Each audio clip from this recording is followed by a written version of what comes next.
digital tools. So the live streaming is live now on YouTube. I will just record the session as well on my end.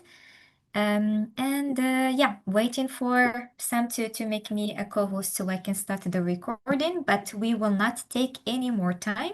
Welcome everyone. Good morning, good afternoon, and good evening, wherever you're joining us from.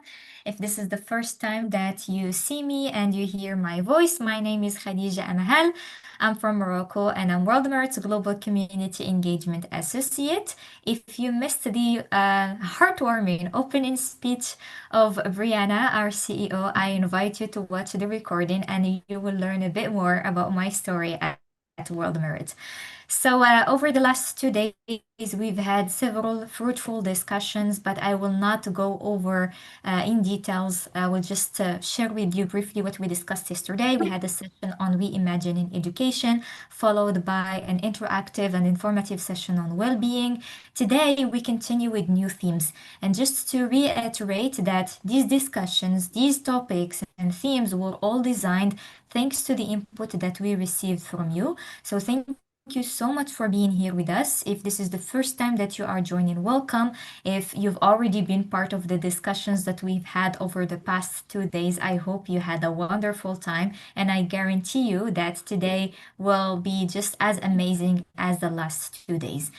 A brief overview about the agenda for today. We will start with a session on skills for the future, closing the global gap, with Mr. Ala Eddin Khaldi, the Partnerships and Program Development Manager at Education for Employment Morocco. We will talk about the skills young people need for tomorrow's economy and how we close the gap for those furthest from opportunity.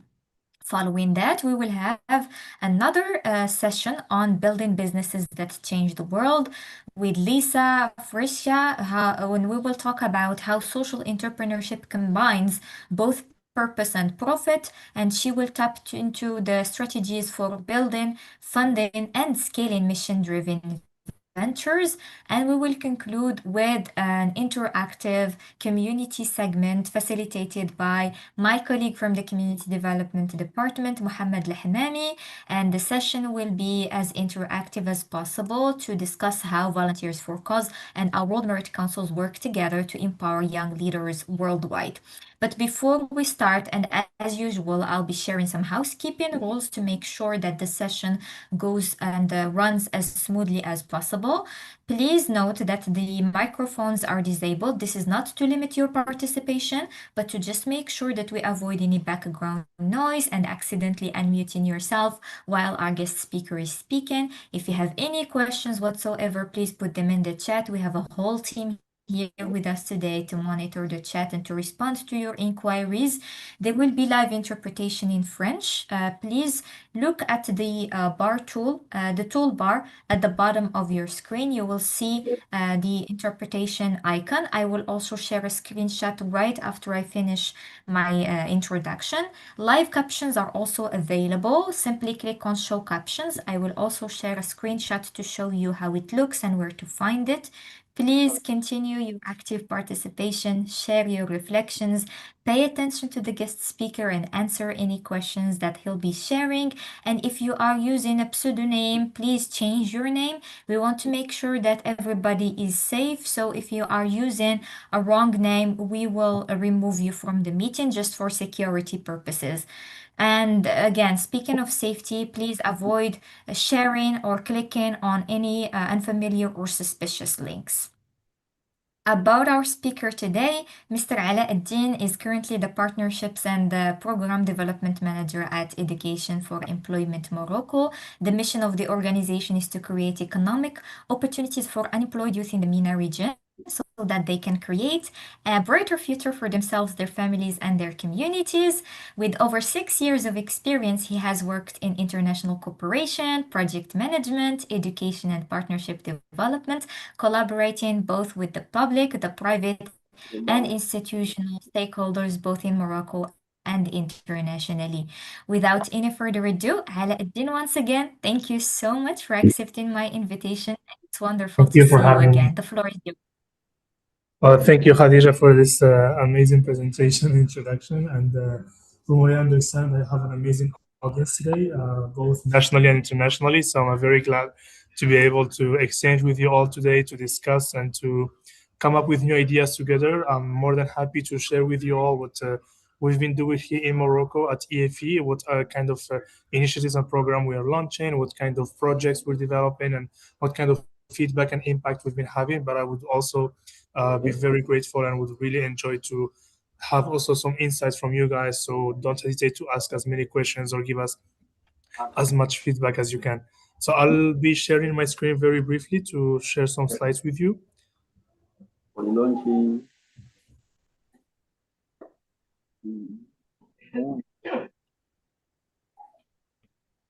Joshua, 1 second, if you allow me. where are you?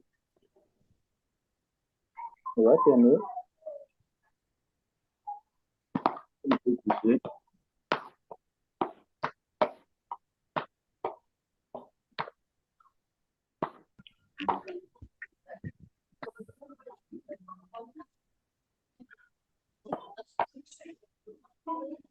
Sorry, 1 second. We've been working on Zoom for years, but we always end up having technical issues. It's okay. It's a learning in process, and this is a good reminder that nobody is full tech savvy. We are all learning, and there is no harm in that. A- And in the meantime, maybe you can share just a reflection from the previous sessions while waiting for Ala ad-Din to share his screen, or one expectation from this session so we can also incorporate it in today's event.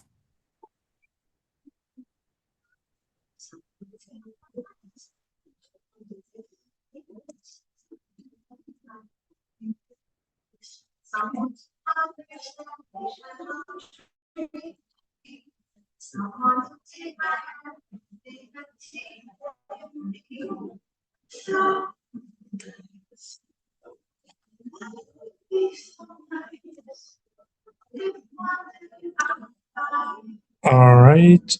I think it should be done now. Can you guys see my screen, I suppose? Yes, yes, it's coming. It's coming. It's almost there. Yeah, now we see it. Thank you. Amazing. All right. Well, as Khadija was saying, I am part of EFE Maroc. EFE stands for Education for Employment. So we are an NGO that has been implemented in Morocco since 2008.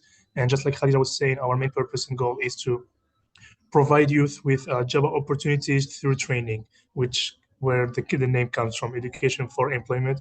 Education in the sense that we provide them with skills and training, but the ultimate goal and the main purpose of all of our actions is to, at the end of the day, create actual job opportunities for our youth. So, like I was saying, we've been here since 2008. We are a nonprofit, which means that obviously all of our actions for the youth and all of our trainings are completely free. The idea is for us to try to find funding in other venues through other stakeholders and partners, but to always make sure that our youth get the best kind of trainings, the best kind of support, and of course, free of charge. EFE Maroc is also part of the broader network of EFE that is expanded all over the MENA region. So it started in the Middle East, mostly in Palestine, back in 2005, more or less. And since then, it's been spreading all over the region. In Morocco, it reached in 2008. And we also have an office in Madrid and in DC. And those two offices help us a bit to coordinate the regional level and to share best practices between different partners. But each NGO in its is completely independent in its own country, which means that for us, EFE Maroc in Morocco, we have our own Moroccan board members, Moroccan strategy. We just share best practices and some knowledge with the other implementing partners. And through this mechanism and over the years, we've been able to support over 250,000 youth all over the MENA region. And I think we are now way beyond 4,000 partners in the region, both private, public, academic, other CSOs, and different kind of NGOs as well. Because at the end of the day, you can't have impact and you can't have a strong employability program if you don't involve the entire ecosystem with you. So the way that we operate and the reason for EFE to exist as an NGO, it's to fill a gap. Basically, only not only Morocco. These numbers represent Morocco, but this is a general statement that we've come to observe in the entire region, and that is that it's not a lack of skills that we have in the sense that people do get the education and do get training. It's a lack of knowing where to find the right opportunity for you, and a lack of being able to pitch yourself and present yourself and develop your skills enough to find a job opportunity. Because once you start working within this sector, and once you start exchanging with HR managers, with companies, and all of those employability actors, it's very obvious that companies are in desperate need of qualified profiles. Job opportunities are available. But at the same time, then when I start talking to youth, they tell me, well, I studied, I got my master's or whatever, and I'm still jobless. So there's obviously something wrong happening here. The formula is not matching up, because you can't tell me that a company is looking for 1,000 profiles to hire, and then I'm talking to 1,000 youth that are telling me we can't find a job. That gap in between, that mismatching, is where EFE intervenes in the entire region, and mostly here in Morocco. That's how we create our impact, and that's what we try to tackle and to intervene in. So the way we do that is by creating a methodology and a mechanism that help us provide direct impact, and to make sure that our trainings are relevant. Because the way that we operate is by demand-driven trainings. And what we mean by that is, we are not going to train youth for the sake of training them. We are actually going to first engage with the private sector and with public institutions, see what is it that is lacking specifically, and for that you need to talk to academia and to training centers to know what kind of trainings they are delivering to youth. And then you have to go to the private sector and try to understand from them what skills are these young people missing to be able to be a good hiring candidate for them. Once you have identified this, once you know what is already being delivered and what kind of gaps companies are finding in the candidates, that's when EFE tries to develop its own programs. And so we will engage with all of these partners, like I was saying.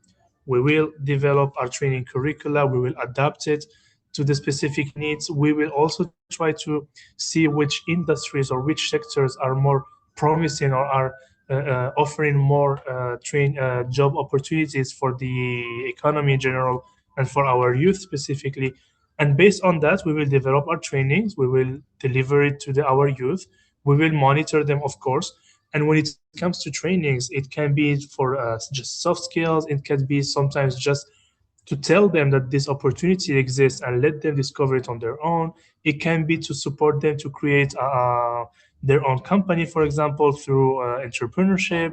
It can be through putting them together in relationship with a mentor that might be able to support them on the long term. So based on all of these activities, we are able to support our youth and to really make sure that we hold their hand and we guide them through where job opportunities are in a specific sector and with real impact. So this is the eternal circle in which we navigate. And through this mechanism, we are always able to come up with new projects, new ideas, new trainings, new partners to engage with, new industries to develop our curricula for. And so it's very passionate to work in all of this. And I myself, as the partnership and program development manager, I have a blast and I have a great time just engaging with different partners, knowing what's wrong, and trying to find a solution for it with the team. So it's really very engaging and very interesting to adopt this methodology. And through this methodology and through the different feedbacks that we've gathered from our partners, we've been able to develop huge variety of training curricula. As you can see here, we have trainings regarding work readiness, which means that it's soft skills adapted to the company. So, and what I mean by that is, what we try to do is also to explain to youth this misconception that now people have about soft skills, because many times soft skills is just marketed as this, just trust yourself and be happy, and everything will work out. And of course, it is important to trust yourself and to be optimistic and to do some efforts. But that's not just it. Soft skills go way beyond that, and there's a whole variety of trainings that you can develop on that sense and of skills that people actually need for succeeding in their careers. So we've been able to develop a curricula regarding that sense specifically. So we co-develop it with the private sector, which means that based on the feedback that we get from them, these are the skills that they are missing in the candidates. So these are the ones that we will be developing. We've also developed a sales skills program. This is just for people who want to work within that sector, to be able to pitch the idea, to be able to engage with the client, to provide customer service, etc. We've also partnered with other partners that are more technical in the language training. So we've also provided professional French, and we will probably end up doing it in English as well. We've been providing technical skills in terms of IT and programming and others, because it's also very relevant. Once you start looking at what the market has to offer, this comes up as one of the main opportunities. And one of our flagship program, and this is one that really has a big impact on our youth, is Finding a Job is a Job. This program is a three-day program, and in it we provide our youth with all the necessary skills and knowledge they might need to be able to find a job on their own. Because the first thing someone needs to know when looking for a job is that it's not necessarily easy. It takes time, it takes some effort, but if done right, it can be very successful. So during the 3 days, we will not only work on their CVs with them, but we will also make them take job interviews with us. So to prepare themselves for the actual interview when it comes, and also based on their profile, their background, their technical skills, and all of that, we will also try to orient them towards relevant job opportunities for them. So if someone comes to me with a background in health, I don't know, they studied nursing, for example, and they were lacking just some skills during the interviews, I will provide them with this Finding is a Job program, and then I will orient them to the perfect, or at least to the companies that have a higher chance to hire him within his industry. Over the years, we've also been able to develop now entrepreneurship. It's become a general statement now and a general observation that younger generations might not necessarily want to work in the classic or the typical corporate industries. So they might be able to launch their own program, their own business, or just work as entrepreneurs and freelancers. So that is also something that we support and that we encourage youth to do, and we provide them with the necessary skills for them as well. And whenever necessary, if we can't physically reach the person or the youth in general, we also have online platforms that provide them with soft skills, but also digital and technical skills to improve their employability chances. Here are some of the main activities that we've been able to develop in that sense.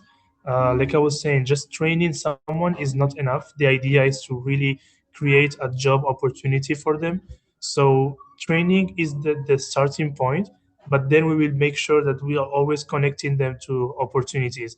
So it could be through job fairs where we gather several companies and we have youth engaging with them directly to take interviews. It could be some civic activities because it helps them develop some kind of responsibility. They are able to engage with other people, to develop their communication skills, to also feel useful and do something impactful, and to give back in a sense to their communities. Our focus groups are also very relevant because they help us get feedback both from youth and from companies. So through them, we are able to understand what is it that we are missing, what kind of programs we should maybe develop more, and once again, be into this demand-driven mechanism that help us create real impact. Our caravans are also very useful. These are actual vans that we equip to travel all over the country and just to engage with youth in rural areas, in smaller cities, or in big cities, in places that we don't usually reach out to, just to present to them our programs, to gather their information, their CVs, their data, and be able to always be into this bridging opportunity between youth and employers. Our GPOs is what we call the Journée Porte Ouverte, which means open days or recruitment days. These ones are in partnership with companies that decide to reach out to us telling us, hey, EFE, I'm actually looking to hire, I don't know, 20, 50 people, but I'm having a hard time to find the right profiles. Could you help me? So we are always very glad to receive this kind of demands, and we make sure to go into our database of alumni and of graduates, pick up those that fit that job description, and create a, a matching day for them to take interviews and eventually end up hiring some of those. We've also been able to engage more in online, with social media in general through podcasts and all kinds of videos. These ones we do them to present maybe some industries that people are not aware of, and those industries actually offer good job opportunities for our youth. So it's always very useful to provide this kind of knowledge to our followers, to our graduates, just so that they know that if you studied this specific field, it doesn't mean that you have to work specifically in it. There's a thousand other industries where you can actually exert your field of study.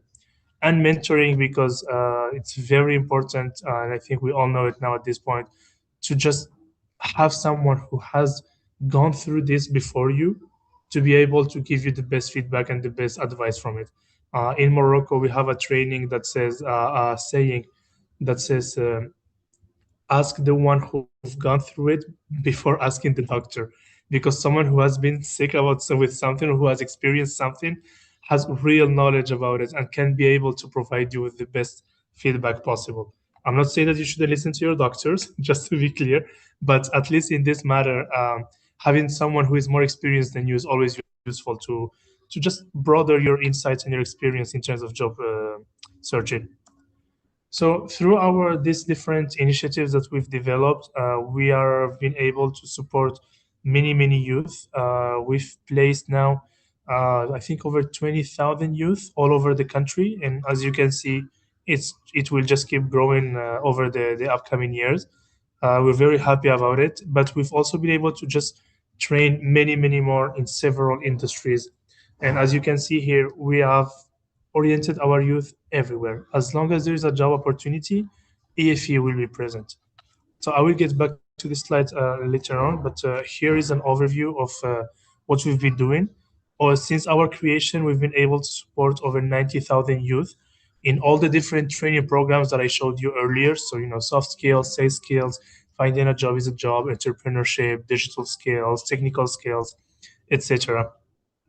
And then again, something very important for us is the gender representation, and just making sure that females also get the same opportunity as males do, both in rural areas or in big cities. So over the years, we've always been able to keep graduation rates and impact rates for women always higher than the one for men. So we are now at over 53, 54%, depending on the years.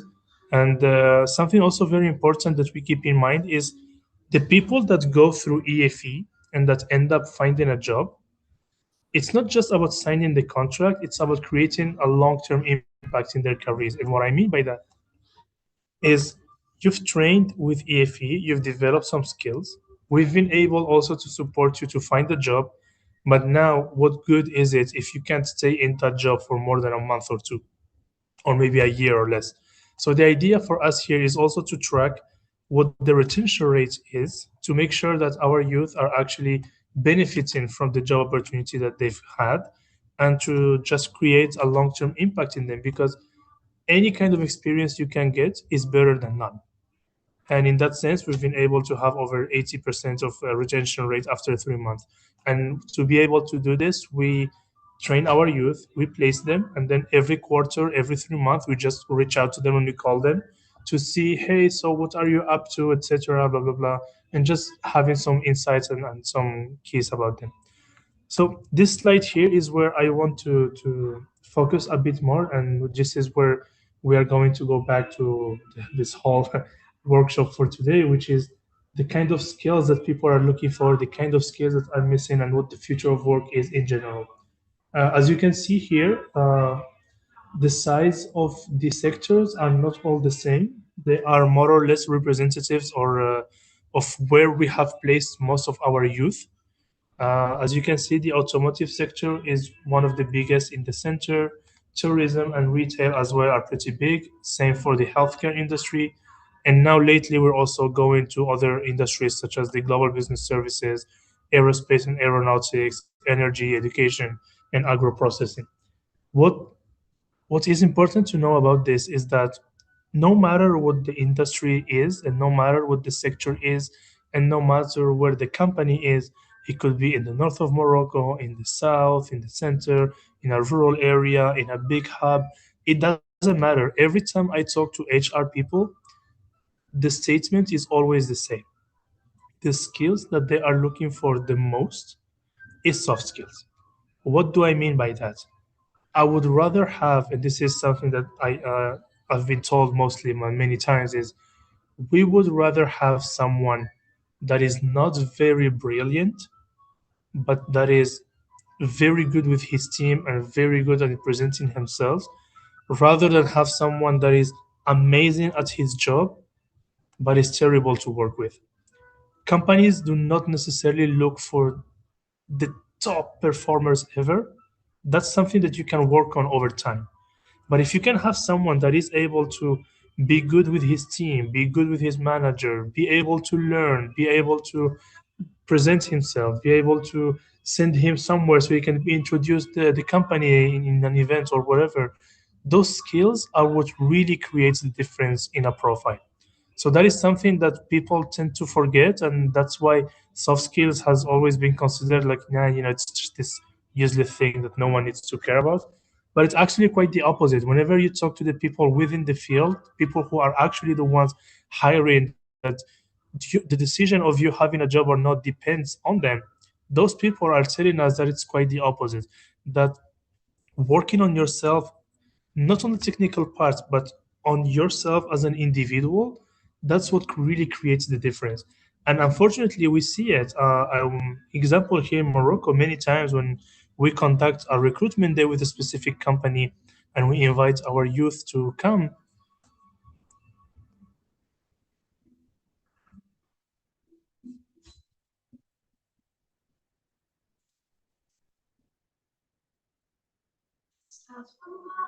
Sorry, can you guys still hear me?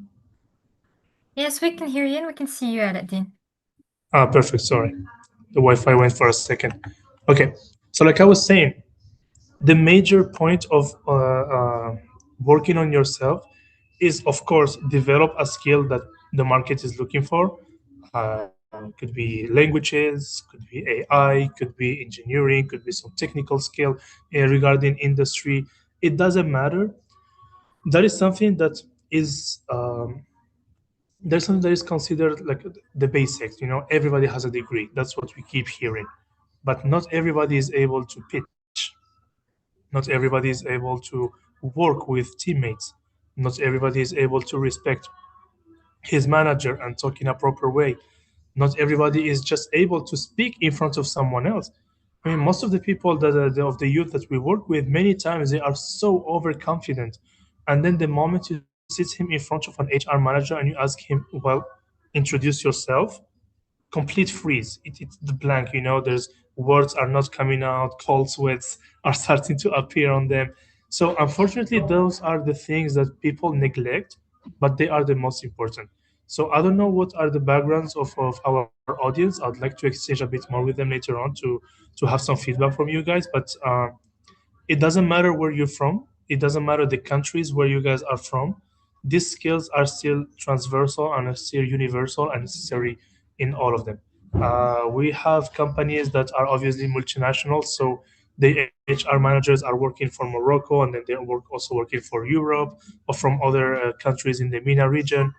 And the statements and the remarks are always the same. Soft skills is what really makes the difference. And how can you achieve those soft skills? How can you work on them? Very easy. You can either benefit from training for institutions like ours. You can also develop them through internships. You can develop them through CSR activities or civic engagement activities, sorry, because by doing something with others, you necessarily and automatically end up engaging with them, organizing yourself, supporting your colleagues, your teammates, learning how to handle stress, how to manage a specific program or a project, even if it's a very small local action, it doesn't matter. It's just the same logic, but that scales up afterwards. So that's the best way to do it. Just it's something that you learn by doing. When we bring our youth and we train them in soft skills, what we're actually doing is just showing them how to be keep learning on their own. Because I'm not going to if I teach you how to do public speaking, it's not by training you today that tomorrow you will become a good speaker like Obama used to be. That's just impossible. That's not the way to do it. But if I teach you how you should try to do it, and then tomorrow you go and do a conference, and then the next day you do another one, and then the next day and the next day, obviously at the end of it, you will be very good at it. Because one of the key words about soft skills is that it's a skill that you just need to train. So if I have a message to share, if there is something that we've come up to at EFE as a general conclusion, is that skills are something that you work with, are something that you develop, and are something, especially soft skills, are they are necessary and indispensable in the sense that without them you don't really have a strong chance of employability or of entrepreneurship, since we're also working in that to find the right place for you. So do not neglect those skills. And for the future of work, now people are talking about AI, how it will replace some jobs. What are the next trends in the market? What are the new sectors in which people should invest on? It You can obviously train yourself in the technical skills that will follow the market in the upcoming years. So if AI is really the future that everybody is going to fall into, sure, go get yourself trainings in AI. That is always going to be relevant and useful. But do not forget that just with AI or just with your engineering degree, you are still not going to make it. You do need to be able to convince someone to give you the job opportunity. Even if now the hiring processes are mostly done by AI, at least in the screening phase. Once your CV is preselected and screened by the AI, you will end up finding HR managers to interview with, and then you will find the project manager, and then maybe the director of the program that will also interview you. And those are real human beings that you can't just program or anything. You have to engage with them, you have to talk to them. And the best way to do that is by practice. Record yourself while pitching your profile. Be able to, if I now ask any one of you here, can you introduce yourself in 30 seconds? Most of the people freeze, unfortunately. And that is the easiest thing we could ask you, because who better to introduce yourself than yourself? So that is also something that we keep repeating on our graduates and on our beneficiaries in general. And that is to always be willing to take opportunities wherever they are and to just look for them. That's why finding a job is a job, because it does take some effort and some rigor and some energy on your end to be able to develop your skills and to be able to find the right opportunity. So I wanted to say in this slide here, because I wanted to share with you that we've had feedback from all of these industries. And once again, the general um, remark that we get is that, sure, you have some great customer service people, you have some great engineers for the automotive sector, you have some great nurses and doctors in the healthcare sector, but those people were not qualified yet for our companies because they were lacking the necessarily soft skills. Sometimes it's very simple details, like the way you dress for the interview, or just the way you greet them at the entrance. And first impressions, they are done in what, 5 seconds, but they can last forever and they can ruin your employability chances. So why not take some time of your own, work on yourself a bit more, and just go past those 3 or 5 seconds of first impression and actually increase your chances of employability. So that's the main takeaway and the main message that I would like to share here with you.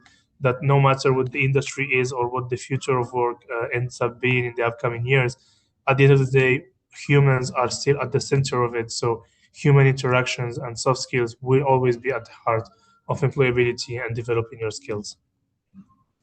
So here are some examples, for example, of people who actually benefited from our trainings and were able to work better on themselves, feel better about themselves, and actually end up having a job opportunity. Ahlam used to work now in Agditar, which is the main health provider in Morocco. Salma started working in Morocco at Tronico, which is an industry company, and I think now she even moved to France, working within the same company. And De facto, for those who don't know it, it's a clothes branding company that he also started there in sales skills. So whenever you go into the shop, he's able to engage with the customers, provide them with the services that they need, and actually end up having a sale at the end of the day. Now, in terms of kind of partners, I won't go into much detail here. This is very Moroccan oriented, but I'm pretty sure you will recognize many of the logos in our employer partners because many of them are international brands. So you can have Accenture, Adidas, Label V, which is Carrefour Group, SA Waikiki, Orange, Huawei, all of those. So again, the message is that no matter the industry, the need in terms of human skills are always the same. Now, obviously, for some sectors, you have to be an engineer, for others, you have to be a technician, for others, you have to have languages. But in the end of the day, that technical skill is always empty if you can't feel it with the soft skills that go with it. And I think I'm just gonna stop it here now, Khadija, and I will be more than happy to take questions from the audience. Yes, thank you so much, Ali Adil, for introducing the work of education for employment with the more focus on the experience of Morocco. I've been following your work for years now, and it's always inspiring to see how you approach creating opportunities for young people. And I just want to highlight that what you said about soft skills is super important. And that's why at World Merit, we really encourage young people to volunteer, to take action, to work with their peers, because that's how they develop their skills. That's how they learn how to be confident, how they solve problems, how they identify potential activities that they can lead with the confidence and with creativity. So you are at the right place with World Merit to develop these soft skills that are not only important for you to find a job, but they are essential for you to live comfortably and to grow on a personal level. So to go back to the point that was raised during the discussion with Daniel on the first day, you will may not get money directly, and you should never ask for money when you start, but you will gain skills that will enable you later on to gain money. And that's why community service, volunteering, taking action, no matter how small it is important. And I encourage you to stay on until the end of today's session, today's events, because we have a whole session to introduce you to how to volunteer, how to join World Merit Councils and volunteer for cause chapters. And do not miss tomorrow's event. It's the closing ceremony, and we have so many cool updates to share with you and to announce, and you will not regret being part of that closing ceremony. We do have some questions in the chat. The first one is related to a specific field. What packages are available for social science students, especially those studying political science and who have interest in diplomacy? So the floor is yours, Ala, if you want to address that question. And for those who have additional questions, please do put them in the chat and I will review them. I like this question because I myself am a graduate of political sciences and international relations. So here's a potential outcome for your career, maybe to maybe follow a path similar to mine. To work with diplomacy, well, it's very easy. It's actually going to apply for the Ministry of Foreign Affairs in whatever country you're from. I don't know where you guys are, who the person asking the question is from, but here in Morocco, um, they take an oral exam first, then they take a written one. The written one, there's no mystery. You just have to prepare, what the news and the general world events are at the moment. So you have to just prepare that and learn for it. But the good thing is, once the people who have been selected integrate the ministry, they spend almost a year in the diplomatic academy within the Ministry of Foreign Affairs, getting proper training before they can actually become full-time public servants and just work as a diplomat abroad. So my advice to anyone who would like to pursue that career is obviously languages. Those are very important, and soft skills. At the end of the day, that's what's most needed, especially in a field where you will be engaging with a lot of people and you will always have to be aware of what is it that you're saying, to who are you saying it, and most importantly, how is your message being received by the other person. And here you can find that the way you engage with someone will be very different depending on which country they're from. As for example, Moroccans, we talk a lot with our hands. In other parts of the world, that's not necessarily the case. So diplomacy is a very interesting sector. My father used to be a diplomat. I have many friends who are working within that industry. So I know that communication at the end of the day is the main component of that field, and obviously some languages as well as general knowledge of what is happening within the country that you're going with. Wonderful. Thank you so much. There is also another question about how can the members attending today can benefit from trainings. Are they only available in Morocco? Or, and if we have participants joining from the MENA region, how can they benefit from the available trainings offered by the organization? Reach out to us for the ones that are in Morocco, for the ones that are in other countries in the MENA region. If EFE is available on those countries, they are always more than happy to welcome you as well. So, like I said, Algeria, Tunisia, Egypt, Jordan, Lebanon, Palestine, Saudi Arabia, might be forgetting another country, but then almost the entirety of the MENA region is more than happy to support you in any way possible. So in online in social media or on LinkedIn, just type EFE and whatever country you are on, and hopefully you will be able to reach out to them and engage in in the training programs.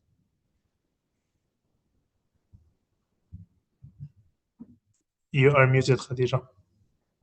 Yeah, thank you. I'm just looking at the chat to check if we have another question. And if it's possible, Dean, if we can share your email address for those in Sure. Morocco to reach out to you, then I'll leave I'm it here on the chat. okay.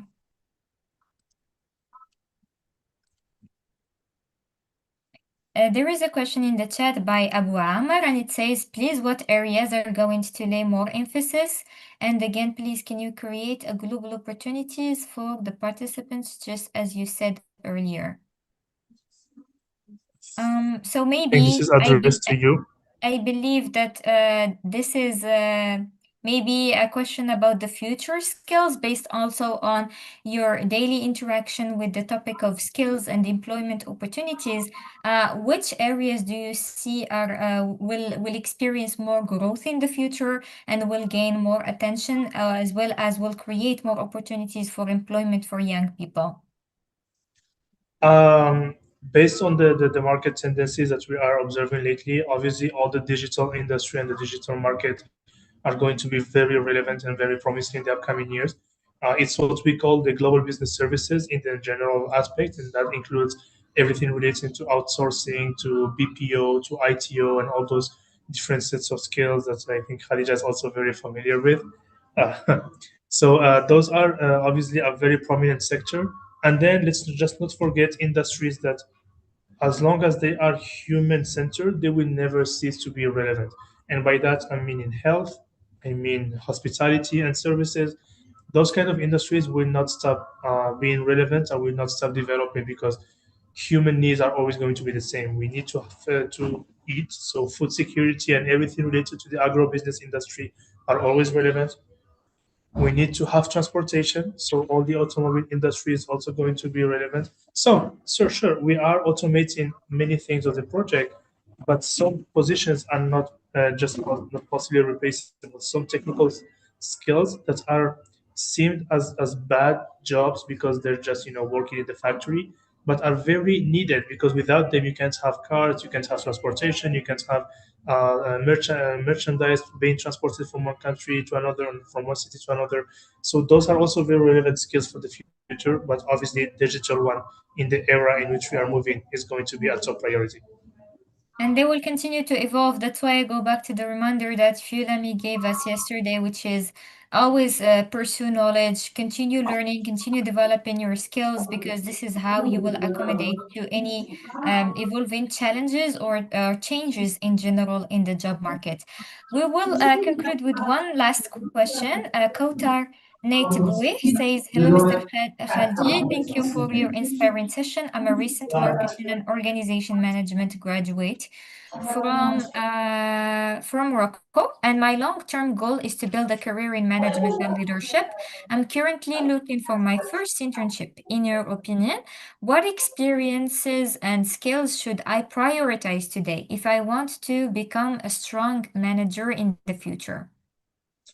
You should be able to present now to the companies in which you are applying to what kind of leadership and managerial skills you already have as of right now. And the best way to start as a young person to develop those skills are through NGOs and associations and through engaging in civic activities. Because to, let's say, I don't know, a very simple thing, you want to organize a beach cleaning, for example. It's a very simple activity, the actual fact of going to the beach, picking trash, putting it in a bag, and throwing it away, that is very easy. But the fact that you have to gather people to engage within this activity, you have to coordinate with people, you have to go buy the equipment that you will need, the gloves, the how you call the thing to pick up the trash, the plastic bag. You have to go to the public authorities to get an authorization to be able to gather in a public space. Doing all those things makes you a leader and a real manager, because at the end of the day, when you work within a company, it's always going to be the same thing as well. You have a task, but in order to do this task, you have to engage with finance, with accounting, with the marketing team, with the leadership team, with your top management and the directors. So you just end up doing, say, the same logic, kinda, just at a bigger scale in a different setup.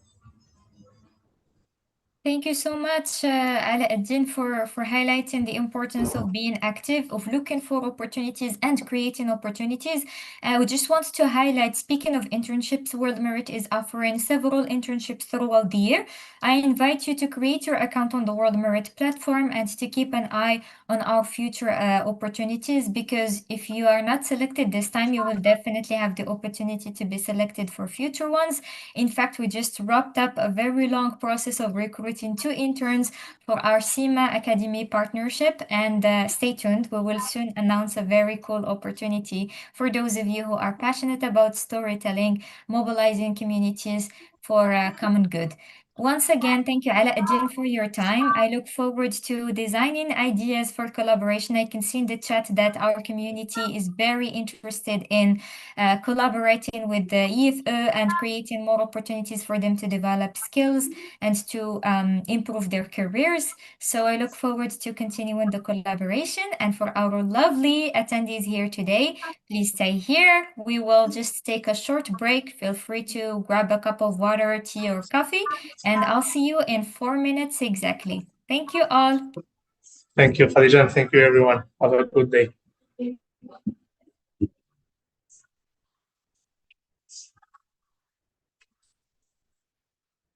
Introducing the World Merit Platform 2.0, a place built for changemakers. Explore real actions happening across the world. Show interest, join in, and dive deeper into the impact being created. And when you're ready, turn your own ideas into action, creating initiatives that move your community forward. World Merit also connects you to opportunities, from internships to programs and partnerships, helping you grow your skills and pathway to impact. You can also learn completely for free. Action University gives you access to practical, self-paced courses created by professionals, from leadership to entrepreneurship and more, all while connecting with people and organizations worldwide through councils, learning communities, and networks of changemakers working together for real-world impact. Join our global community. Create, learn, grow, and belong. It is not for us to relax or slow, nor drop nor stop to weaken knee, when faced by odious inequality. Not for last the morning day to the dreams that mock and rebuke the last night of life. Nor for us a cowering retreat. For menacing medieval traditions. Or simplistic mistaken doctrines that render many unable. No, my friends. For us, it is the opportunity to strive for goals. To meet aspiration with full unhindered determination. It is for us to see all potential unshackled. to ensure those with ambition are released from inequity or insecurity. It is for us to lead the determined to others of merit. And see that together they reach their fullest height. We will fight those who dare challenge our right to endeavor toward dreams. We will rise as a community of citizens to meet global issues, including those that grow to daunt others. We will work for a world of merit. We will achieve.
And we're back. Hello, everyone, again. I hope you had a great short break. Put in the chat what did you do in such a short time. For me, I just stood up, stretched, and counted my blessings for being here among this wonderful community. And I'm not exaggerating. Thank you all for staying on. I hope the previous session was informative, and I just want to let you know that there will be more opportunities for you to dive deeper into the topic of skills and the future of work. This was just one piece of it, but more to be covered and to be unveiled in the future. Just so you know about these upcoming opportunities, just make sure that you follow World Merit's Instagram page. You have your account updated and activated on the World Merit platform, and start your journey today at World Merit. You're already here, you just planted the seed, and more is coming in the future. Every World Meritor's journey depends on themselves and how they design it and how they craft their story.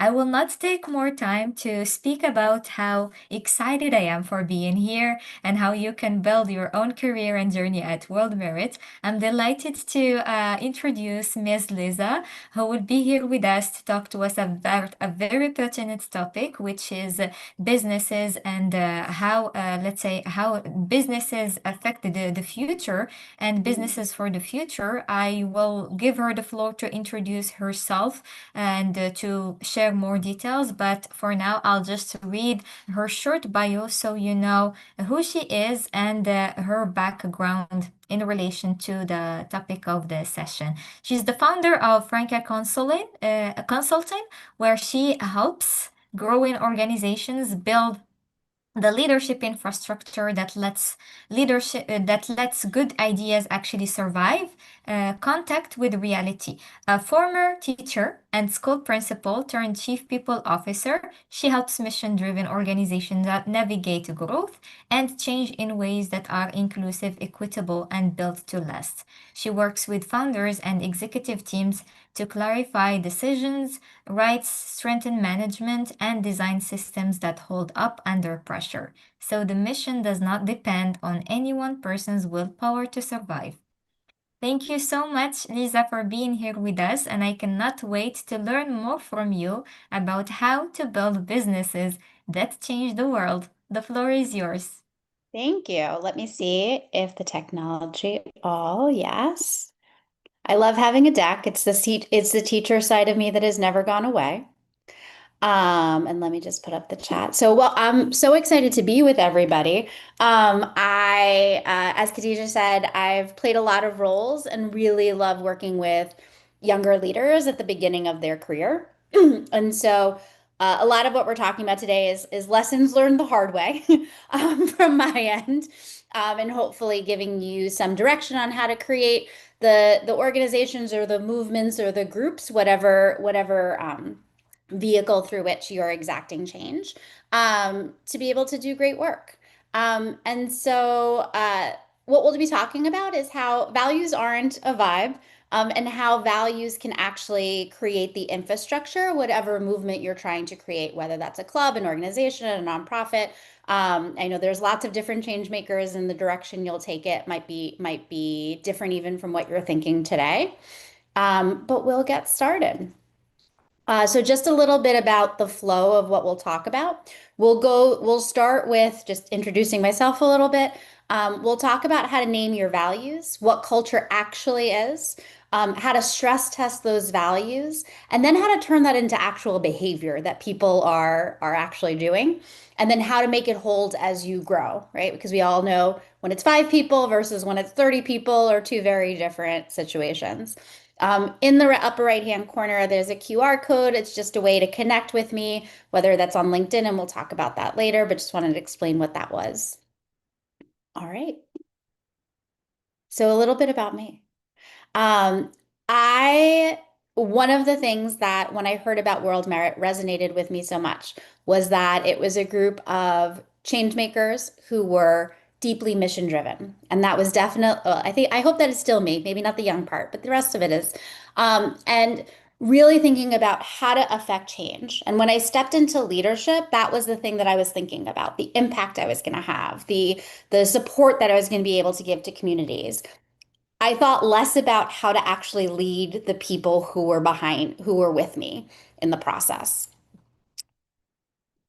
And so as I stepped into each different role, what I was thinking about was the impact. And what I talk about in my newsletter and in general is I joke that I'm talking to the accidental people leader. You've all chosen to be leaders. That was an active decision each of you made. The people part, right, was something that came after. It's like, oh, this is what it means to lead someone who disagrees with me or might see the world a little bit differently than me. Like, what does that actually look like? And how do I give people their autonomy, but also actually give the direction of it? And that balancing act was so interesting to me because there are so many people who deeply want to lead in a humane way and have impact. And how do you do all those things? No one teaches us that.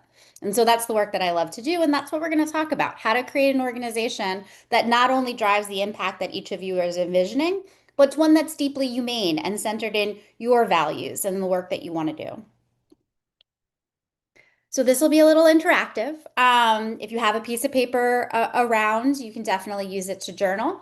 But the first thing I want you to do is we're going to anchor the value. We're going to find a value that made you start whatever you're starting, why you're here, what you're trying to do. What is that value that leads you? And so it doesn't have to be the one on your website or on your, masthead, but what is a value that you care deeply about? One that you'd walk away from a founder or co-founder over. And so just think about it. I'd love for you to drop it into the chat just so that I can see where everyone's at.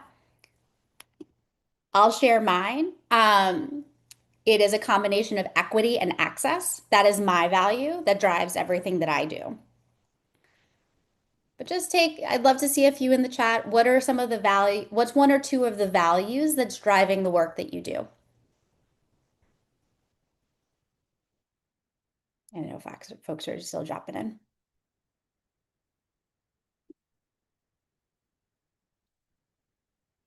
Yes, impact, absolutely. Tenacity, integrity. Tenacity seems a big one. Transparency, humanity, justice. I love that one. I used to do high school debate, and you'd always have to have a value proposition, and mine was always justice. So awesome. So keep thinking, and also you're not tied to this. If when I've done this activity, I've realized that there's a sub-value sometimes. So be flexible with it, but we're gonna do a few different activities. So I want you to hold on to that value. We're gonna switch a little bit to talking about defining culture. Because so often we think and I've been in these organizations where we have the beautiful website or we have the beautiful one pager with all the values written. And we say, that's it. We've done it. We created our culture. But our culture is three-dimensional. It's how those values live. It's how those values live when stuff isn't going well, right? When something is due, when the vendor cancels, when the funder says, nope, we're changing our metrics. Like that's where values truly live. So I want you to think about the groups that you're leading, whether that's an organization, member group, what have you. And I want you don't have to share this, just be honest with yourself. What are the things that get rewarded? What are the things that get tolerated? And what are the things that are corrected? Because we can say we want a human-centered organization, one that, respects work-life balance, let's say, but we're always thanking the person that goes above and beyond and stays up late, right? And you see that disconnect. I say I want my people to have work-life balance, but I'm only thanking the people who are working long hours. And people see that disconnection. And that's where your culture lives. Preston, that's the whole session. So I hopefully will answer that by the end of the session, but if not, hold me accountable. So take a moment to think about maybe the last 10 times you thanked somebody in your organization. What did you thank them for? And is that aligned to the value you wrote? Or what are the things that you said, I'm not going to deal with that. Or I'm just going to let that slide. And what are the times that you actually said, hey, you know what? We've got to do something a little different because we care about this value.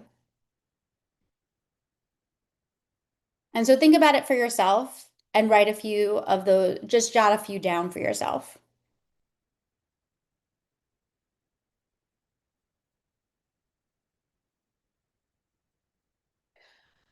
Mohammed, I would say a values-driven culture. So culture is the way we do things. In any organization, team, right? Culture is the way that we do things. And I'd say a values-driven culture is one in which the way in which we operate is driven by what we care about. There's a connection between action and belief. All right. So hopefully you have a few things written down or at least starting to reflect on, oh, we're doing some things well, or oh, we need to rethink these. But a mission statement itself doesn't change outcomes. It's what you reward, what you tolerate, and you correct because people are watching us. And I think that's the biggest shift for those of you who have stepped into like leadership with a capital L. I think I wasn't prepared for how much people were watching everything that I did and really gleaning from it. So now we're going to test it out. We're going to stress test your value and think about really the why behind it.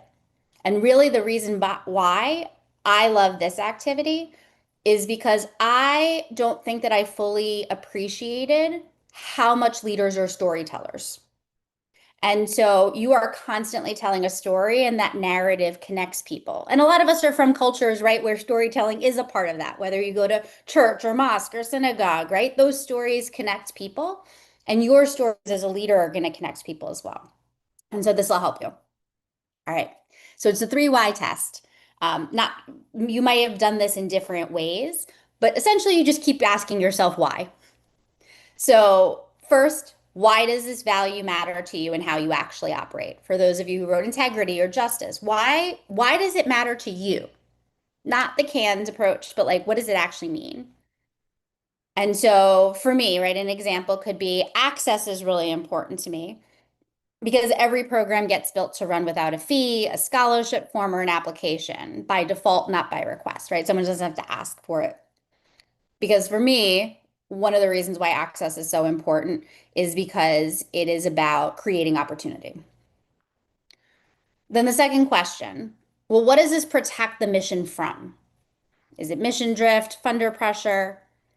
And so if we're using access as an example, it's because we want to build something. I want to build something that is not just for whoever's in the room already, right? We say, oh, they were already going to do it. That's impacts. Yay. But more that, sorry, my computer's being a little weird. But more that our impact is for people who may not have necessarily had this resource. And then I want you to ask yourself, what happens inside of you when it's violated? Like, do you get resentful? Do you start losing sleep? I know I stay up late and like play a scenario over and over in my head. Yes. Sometimes I wonder if that's because I'm 46, but I think it is also because my mind is moving a million miles an hour. So just for yourself, think about, why does this value matter to you? If you had to tell the person on the street, what does it protect the mission from? And then what happens inside you?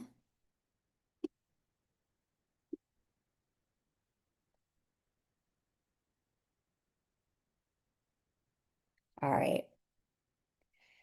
And I'm happy to share the slides as well so that you can use this as a reflection exercise. 'Cause personally, I like doing this every few months because obviously we as people change and shift too. So if your value doesn't protect against something, or if it doesn't stand up against pressure, it's just decorative, right? It's just the pretty words that are on the page. And so as you thought through these questions, you don't have to share the exact, what you exactly thought about. But what sharpened for you when you pushed past?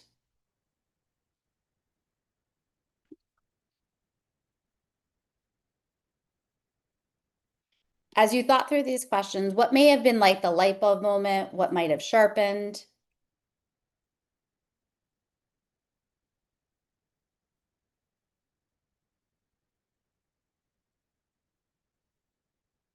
I know for me, as I thought through this activity a few months ago, I thought about how access is really about providing people with dignity and choice. Because if they have access, if they don't do it, that's fine, but they're choosing to do it. They're not locked out of it. And that was a takeaway that I had. So just think through those questions and think about how you're sharpening your story as well. All right. This is a big one. As a chief people officer, this is the one that we always really work with leaders about. Yes, 100% values help you stay disciplined. I love that takeaway, right? Because it helps to say, like, what are we actually doing? This is gonna take it even to the next level. So if you can't see the behavior, you can't reinforce it and you can't hand it to a team. So what you want to do is you want to take the value and you want to take, what is a behavior I would see if someone was doing this, right? And this might be, obviously, we're all around the world. This might play out differently in different cultures. I just want to name that. Whatever it looks like for you, if these examples don't resonate, make up your own. This is just one visual. And then I want you to think of a decision rule, right? What is a bar that you can create to make sure you are disciplined, to go back to the word discipline, right? That you are disciplined about upholding this value. So for me, equity is an incredibly important value as I build organizations because people, and I think it goes, a few people said transparency. For me, equity and transparency go hand in hand. So for equity, I might say, as I grow this organization, that pay bands are published before a role is published, right? For every role, everyone will know you make between 75 and 90K based on this. My decision rule to make sure it actually stays, right, and people don't go rogue, is I might say that there's no negotiated exceptions without a documented reason. that if Khadija, I see you, so I'm gonna choose you, right? If Khadija says, I need to hire this person and they're so great and I want to offer them an extra 20,000, she's gonna have to write up a reason why so that we can test the logic so that Khadija's team doesn't get paid more just Khadija's advocating, right? But Brianna's team may not because Brianna was like, I'm just following the rules, right? So we want to have that as a decision rule. And a few people said transparency. You may say, one thing I'm committing to is that any major decision is documented and shared within 48 hours. I don't know if that's possible, but we're just saying, right? And so the decision rule might be, we will not have any verbal calls on budget or hiring, right? It's not just, oh, I say this, it always has to be documented, because if it's documented, then we can be transparent about it. I'll pause there and just, if folks have questions, I'm keeping an eye on the chat as well. But do folks have any questions about the behavior and the decision rule? And the decision rule is like, think of it like a guardrail, or if anyone goes bowling, it's like the bowling lane bumpers, right? It's a guardrail that helps you make sure you're not going out of bounds.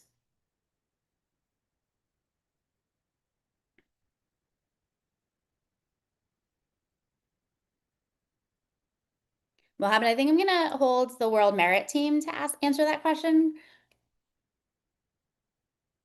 But we'll go from here. Okay, it seems like people are good on this, so we'll keep moving. But I want you to think about what are the behaviors that you would see for justice, for transparency, for integrity, for all the values that you stated beforehand. And I just want you to let's take 30 seconds. Let's take 45 seconds. And you can drop it in the chat if you like. But draft an observable behavior for the value you named earlier, right? Just take a moment to write down something. If you're stuck, that's fine. Write that down too. And then name a potential decision rule. Like, what's a hill you die on to say, nope, this is the thing we cannot do.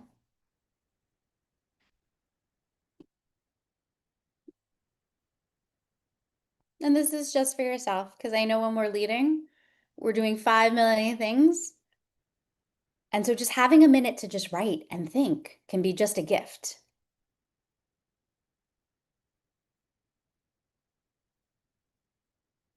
Preston, I'm going to write your question down to answer at the end, because I think it's a really important one.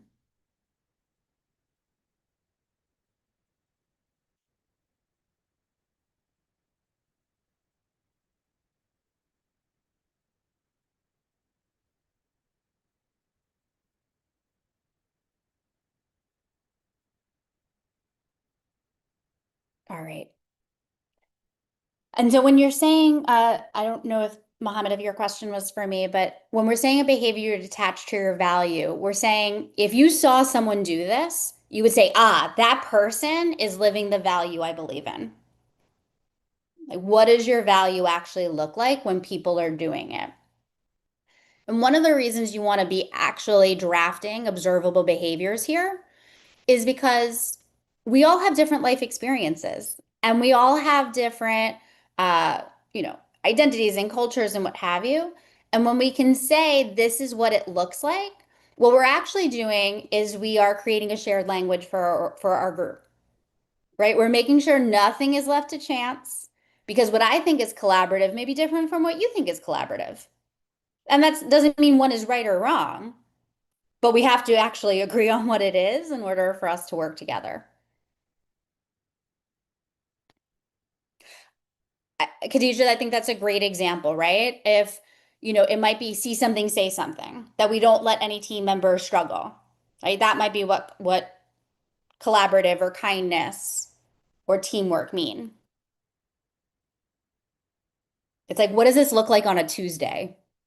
Or what does this look like on a Monday when everyone's tired from the weekend?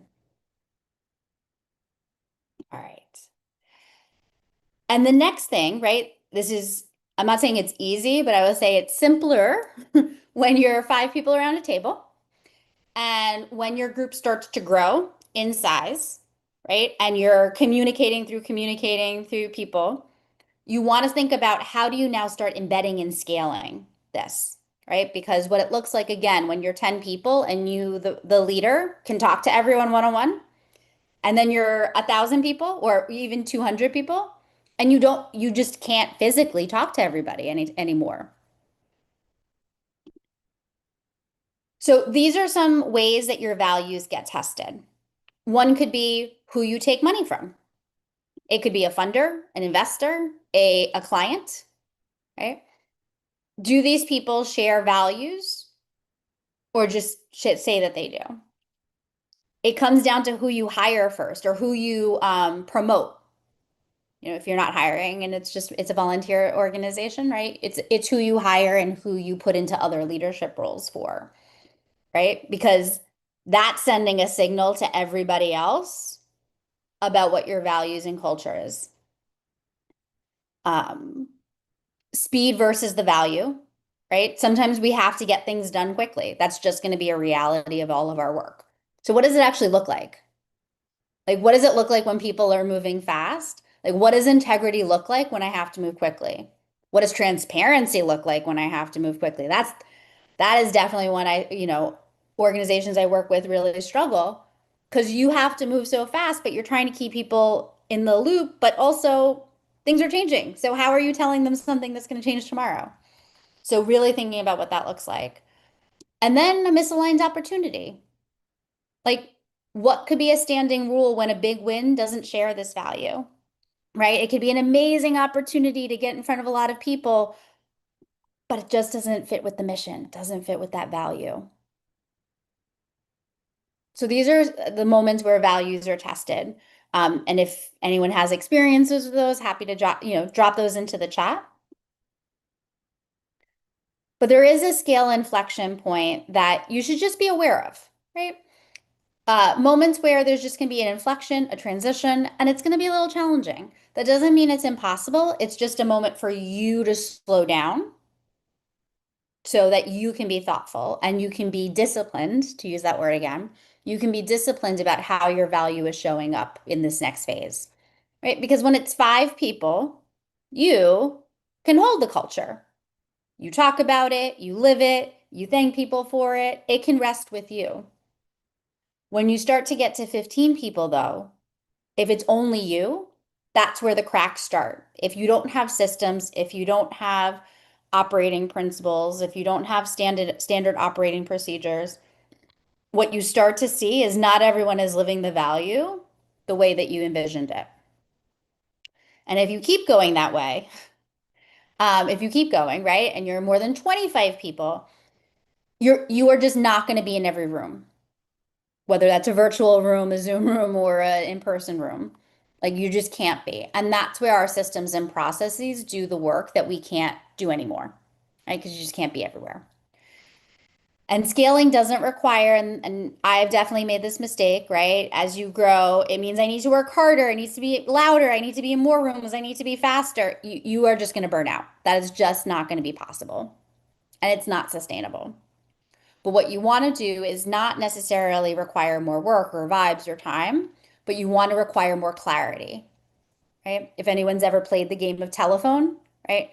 If I tell one person something and they tell it to another person, and by the time it gets to the end, the message does not sound like what I said. And that's true of leadership and leading movements as well. If you're not crystal clear with observable behaviors and constantly repeating this, people will make up their own definitions. And I promise you that does not go well, usually. Not because their definitions necessarily are bad or wrong, but they're misaligned, right? And you want everyone moving in the same direction.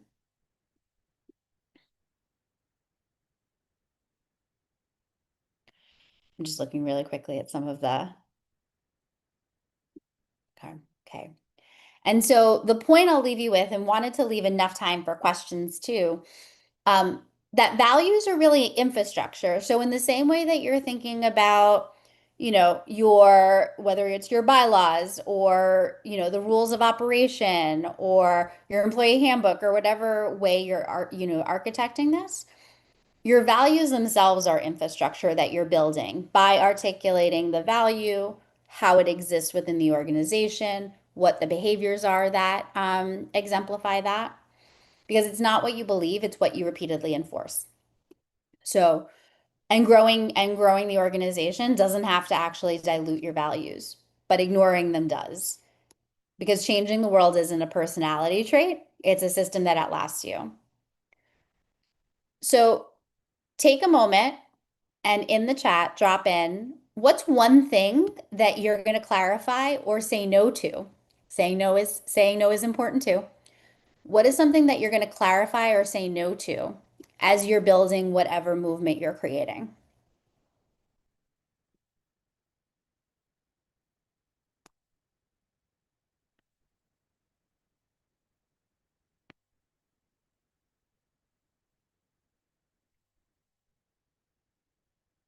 Oh, I love that trust is built locally.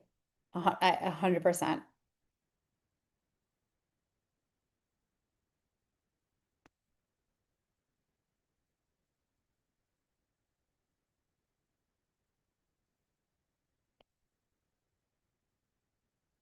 These are great. And as you're saying no to inequality or injustice, what does that inequality look like?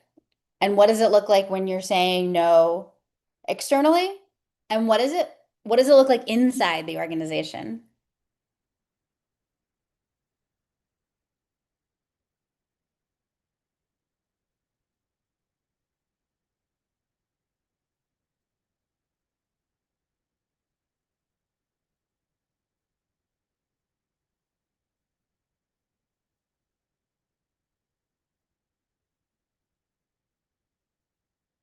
Great. Awesome. And one thing as I'm reading these too, these are so powerful. For yourselves, think about having, how do I put this? You want to be clear about what you're against and you want to be clear about what you're for. And psychologically, there's different reasons why you want to talk about each, right? What we say no to creates a hard line, right? It gives like people a really clear line that they can't cross. But when you say what you're working towards, it triggers a different part of the brain to be creative, to help people to say, here's what we're working towards. How do we get there? And people tend to be more motivated positively when we say, here's what we are doing versus here's what we're not doing. I'm not saying either is wrong. I just want you to be intentional. Like when we say don't do this versus do this, it triggers different parts of people's brains.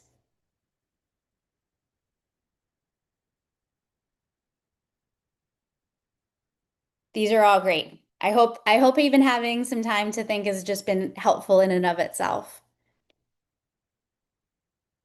I'm just looking to see if there's any questions or anything else that people would like to share. Just put it in the chat.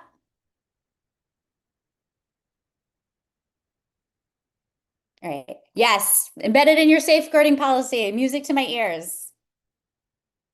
The more, and that's another activity that you can do as well. When you have a policy, starting with here's what we value, here's what we care about. And so here's why we created this policy and here's how it plays out.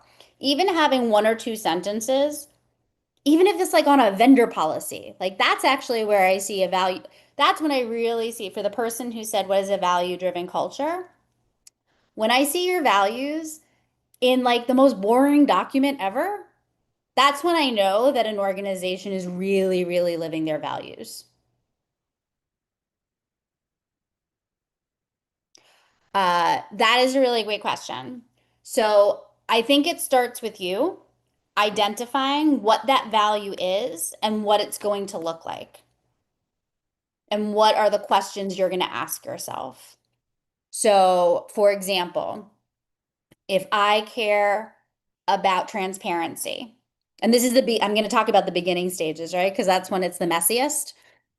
If I say I want us to be transparent and I want things to make sense to everybody at all times, I might say to the team, here are the ways that we're going to operate. I might think of like, how are we communicating? How are we saving information so that everyone knows what's happening? And then I might also say to the team, if I ever say anything that doesn't make sense or doesn't align, it is your personal responsibility to also check me. Right? And so that might be one way that I would say transparency could play out.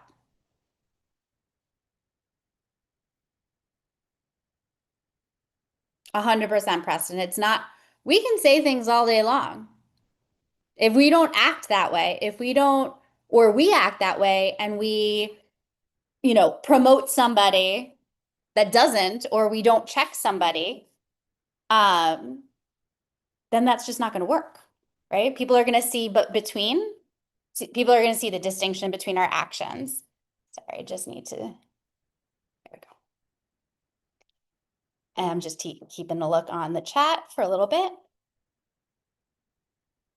Yeah, that is the I'm looking at, and if I mispronounce names, Couture, saying no to compromising your values for short-term success. Whew, that is a lifelong, I feel that is a lifelong commitment.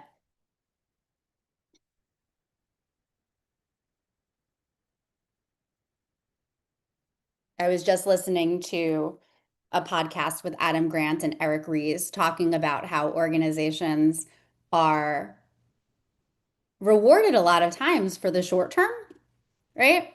Like, oh, we just did this, we did this, without looking behind and saying, but is that something that's going to be sustainable? Is that something that the next team is going to be able to build on? Or did you just kind of go really fast and not actually build anything?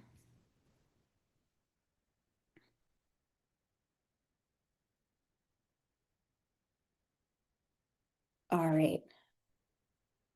And Preston asked a question in the middle that I said I wanted to come back to. So I want to hold on to that promise, which was, can behavior change without changing core people's values? I think you can change behavior, right? If you have a rule, like here's what we're doing and here's the system.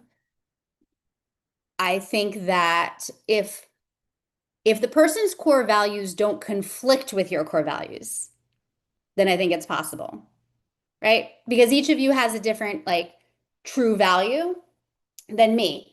But my guess is that we would probably be able to work together, right? Justice and equity are not opposed to each other. Transparency and integrity or justice are not opposed to each other. So I think if we just prioritize values differently, I think it's possible when you have clear processes, right? And when you have rules and policies and systems that everyone can follow, I think it's important. If our core values conflict, then I think it's really challenging to work together. And I don't know if I made that distinction clear enough, but it's one thing if you prioritize values differently. I think that can work within an organization. But, if you don't believe that education is something everyone should access, I'm probably not going to work with you, and that's okay.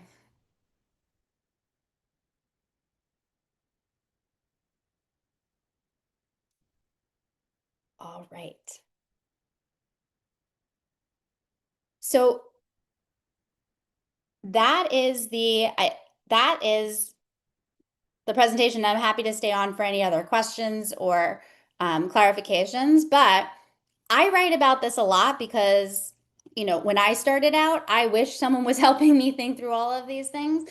And at some point I did have a coach, but that also costs money. So if you want to follow me on LinkedIn or my newsletter, it is free and it provides a lot of these lessons and things that I've learned and scripts to use and questions to ask yourselves. So you can follow me here. And then obviously I do this work for a living in terms of clarity calls and fractional work as well. But I share a lot on LinkedIn and a lot in my newsletter because I know that there are so many of us who are trying to do really good work. And it is hard and it can sometimes feel lonely. And so think of it like a big sister that's coming through your inbox every once in a while. If you use the QR code, you will find my LinkedIn. You will find a way to subscribe to my newsletter. And so that's all the information here. Thank you so much, Lisa, for this informative session and just awakening moments about the importance of values. Because yesterday we had a session with the young changemaker who's been part of World Mart for so many years. And the purpose of the session is to introduce him as a success story, as an example of someone who started as a volunteer and continued to grow. And today he's working on a huge development project in Nigeria. And I asked him, okay, so how does volunteering contribute to to acquiring skills. And he said, first, let me respond to the question about values, because having a set of values that guide us in life is super important. They serve as a guiding compass and they remind us to pause before taking any decision. And something that you mentioned at the end, which resonates with me, is about aligning on values. Somebody in the chat said why, and in my opinion, I cannot work with somebody who is a racist, for instance, who does not believe in treating everybody equally, no matter what they are coming from, no matter their level of education. Everybody deserves to be treated equally. So, based on your experience, and I will start this, I will open this door of questions if everybody allows me. And then you can put your questions in the chat or you can raise your hand and I will unmute you. Is how do we make sure that people are aligned on values? What is a first activity that young change makers who are here today and who are part of councils, World Merit Councils and World Merit chapters can have to have this alignment? And it's not just written on paper, but something that everybody is convinced with and is committed to. So I think there's a few things, right? Because people, when you're talking to people, especially in like the hiring, joining process, very few people are going to come out and say, I am a racist or I don't believe in equity, right? Like that's not how it's going to come out. And so for yourself, and this idea of clarity is something that I do at work as well. So if I was coaching, supporting anyone in hiring or thinking about teammates, I'd first want to say, what are the behaviors this person would exhibit? If they were the right person, if they held this value, what are things that I actually need to see from them? And not what they say, but what do they do? Like, what is their experience with it? So I'll give an example. I've hired different executives, chief financial officers, chief talent officers, and I've worked with organizations that care about equity, and diversity and inclusion. And so I specifically in the phone interviews ask, tell me about a time where where you had to uphold the values of diversity, equity, and inclusion, and what did that look like? Because they need to have had experience with that. You're not a bad person if you've never had to uphold it, but you're not right for this role. And I think that's the thing we sometimes forget is that when we're hiring people or putting a team together, you're not saying whether people are good or bad. That is not what you're doing. Because we can say, oh, this person's so good. They're so smart at this. But do they have these values or these experiences that matter to me at this moment? And that can change over time, right? Because when you're starting something, you need one thing. When you're starting to grow, you need a different skill set, right? Like at the beginning, I would value things like figure it out. Like, you're creative, you're figuring it out, and communication is really, really important. So I think that's the first thing. I think also you want to ask people not questions about what would they do, right? Because most people are smart and they know how to answer really lovely, but ask them about experiences from their past. About what did this look like when you did this? Or tell us about a time if honesty, for example, or collaboration is important, or transparency. I always love asking the question, like, tell me about a time you really struggled. Like, what did that look like? Like, I want to hear how someone, dealt with a challenge that they had. And it doesn't mean I need them to have been successful at the end, but I do need them to have learned something from it.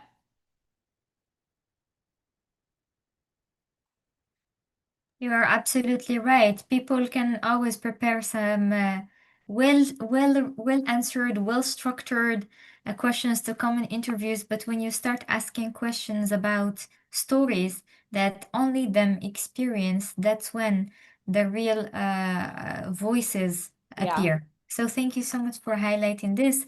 There is another question in the chat that I find quite interesting, which is what advice would you give to young people who want to solve their problems in their communities?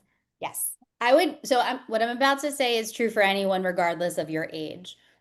But I think the first thing, and I made this mistake, is understanding the problem, not just from your perspective, but from other people's perspectives as well. Because there's a reason that the problem is persisting. Like, is there a law? Is there a tradition? Is there someone in power? And I think I'll just own this for myself. You know, as a younger person, was very gung-ho, right? This is a problem. I'm going to fix it. We're going to move forward. And taking the time to really understand the problem is going to help you to understand who actually might support you that you didn't think about, or who might be impacted by this, who's not the enemy, right? But they're going to be negatively impacted by this. And I think really understanding that is important. It doesn't mean you're wrong. I want to be very clear. You're seeing a problem, like own that. But looking at it three-dimensionally, I think is the first step. Absolutely, 100%. And this brings me to something that I mentioned yesterday about always adopting the design thinking approach. Yes. Always start with empathizing with the community, sit with the community, be humble, speak their language, actively listen to their concerns. And that's how the process continues, because we might see a problem as a real problem, but it's not the pain point of the community. And eventually, what we want to have the results that we are all looking forward to is to see the community's conditions improved and to support their growth and to own the process. Because unfortunately, what happens most of the time is that there is an intervention, it's successful, the community is happy, but once the volunteer leaves or the person who is carrying the project leaves, the same problem goes back again. And this is my invitation to all the change makers here today. Please, whenever you deliver an intervention, make sure that you pass on that information and that knowledge to other people. This is also connected to the topic that Lisa raised today about values, the value of sharing, of caring for others and not gatekeeping information.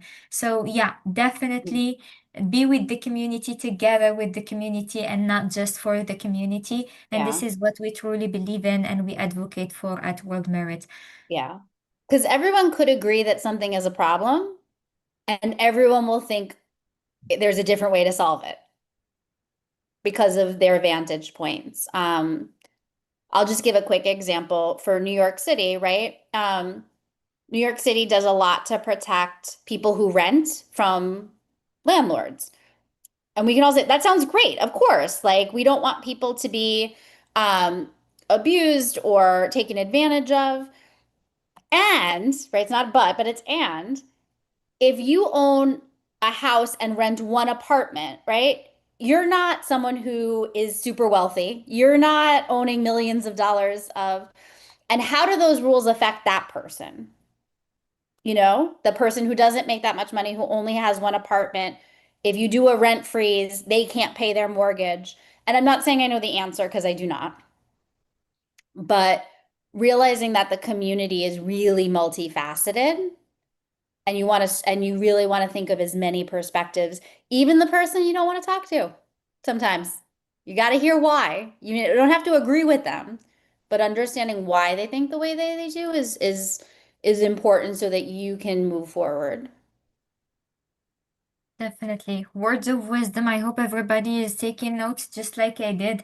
I was trying to manage the chat and a few other tests, but at the same time, I am very grateful for the opportunity to learn and to be very connected with what you're saying, because again, values are not just terms that we use in these big gatherings to put on a, like, let's say, the hat of somebody who is ethically and who is correct in their daily work, but it is something that creates peace. And the more consistent we are and the more true we are to these values when people are watching and when they're not, the better the world we all live in is.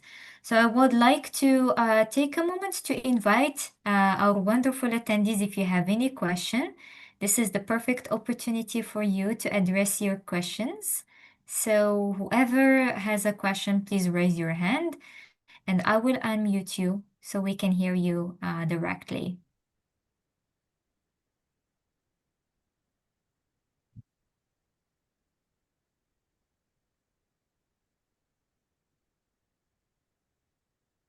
There is an interesting question from Shayma, Yeah. who is a member of the Community Development Department at Team and whom I appreciate for her hard work. If you could go back, if you go backwards, what's one Yeah. thing you didn't hold to as much, but you now think it's very important? Yeah. So when I started out, and there's a reason I talked about storytelling, I did not realize how many times I needed to say things. I was like, oh, everyone sees what I'm seeing. Like I was focused on like, how do you fix the process? How do you fix the system? And that was important.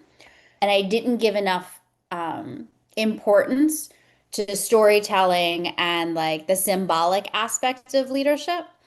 Um, and so, and that communication is not a one-time thing either, right? Communication itself is also infrastructure, right? Because if I'm leading even a 50-person team, I'm not just coming up with the script of what I'm saying to the team. I'm working with the managers to say, how are you talking about this with the team? I'm having questions, I'm answering. So I think, so that was a few things at once. One is I think the importance of storytelling, because just because something is clear to you doesn't mean it's going to be clear to other people. If you're in the leadership role, you're seeing lots of things that not everyone else is seeing. And so you want to connect the dots for people. And then the second thing is just repeating. Someone gave me this advice. If you're not sick of saying something as a leader, you have not said it enough. Like you have to be so sick of saying something like in that you have to be so like, I've said this 5 million times. People need to hear it because people are busy. People are doing their work, they're prioritizing, and we think we're heard more than we are. And so I think I didn't realize how much I had it to not necessarily repeat myself the exact same way, but be repetitive in terms of the message. Absolutely, because I might say it so eloquently according to my standards, but it speaks gibberish to the other person. And something that one of my mentors taught me years ago is to always explain things as if I'm speaking to a 5-year-old kid, and it does miracles. Because you never know who you're talking to. You may speak the same language, but you are from different backgrounds. So communication is super important, and I cannot thank you enough for highlighting this. I believe we still have more time for one more question. This is a golden opportunity for you to ask your questions. Don't be shy. This is a safe space for everyone to address their questions.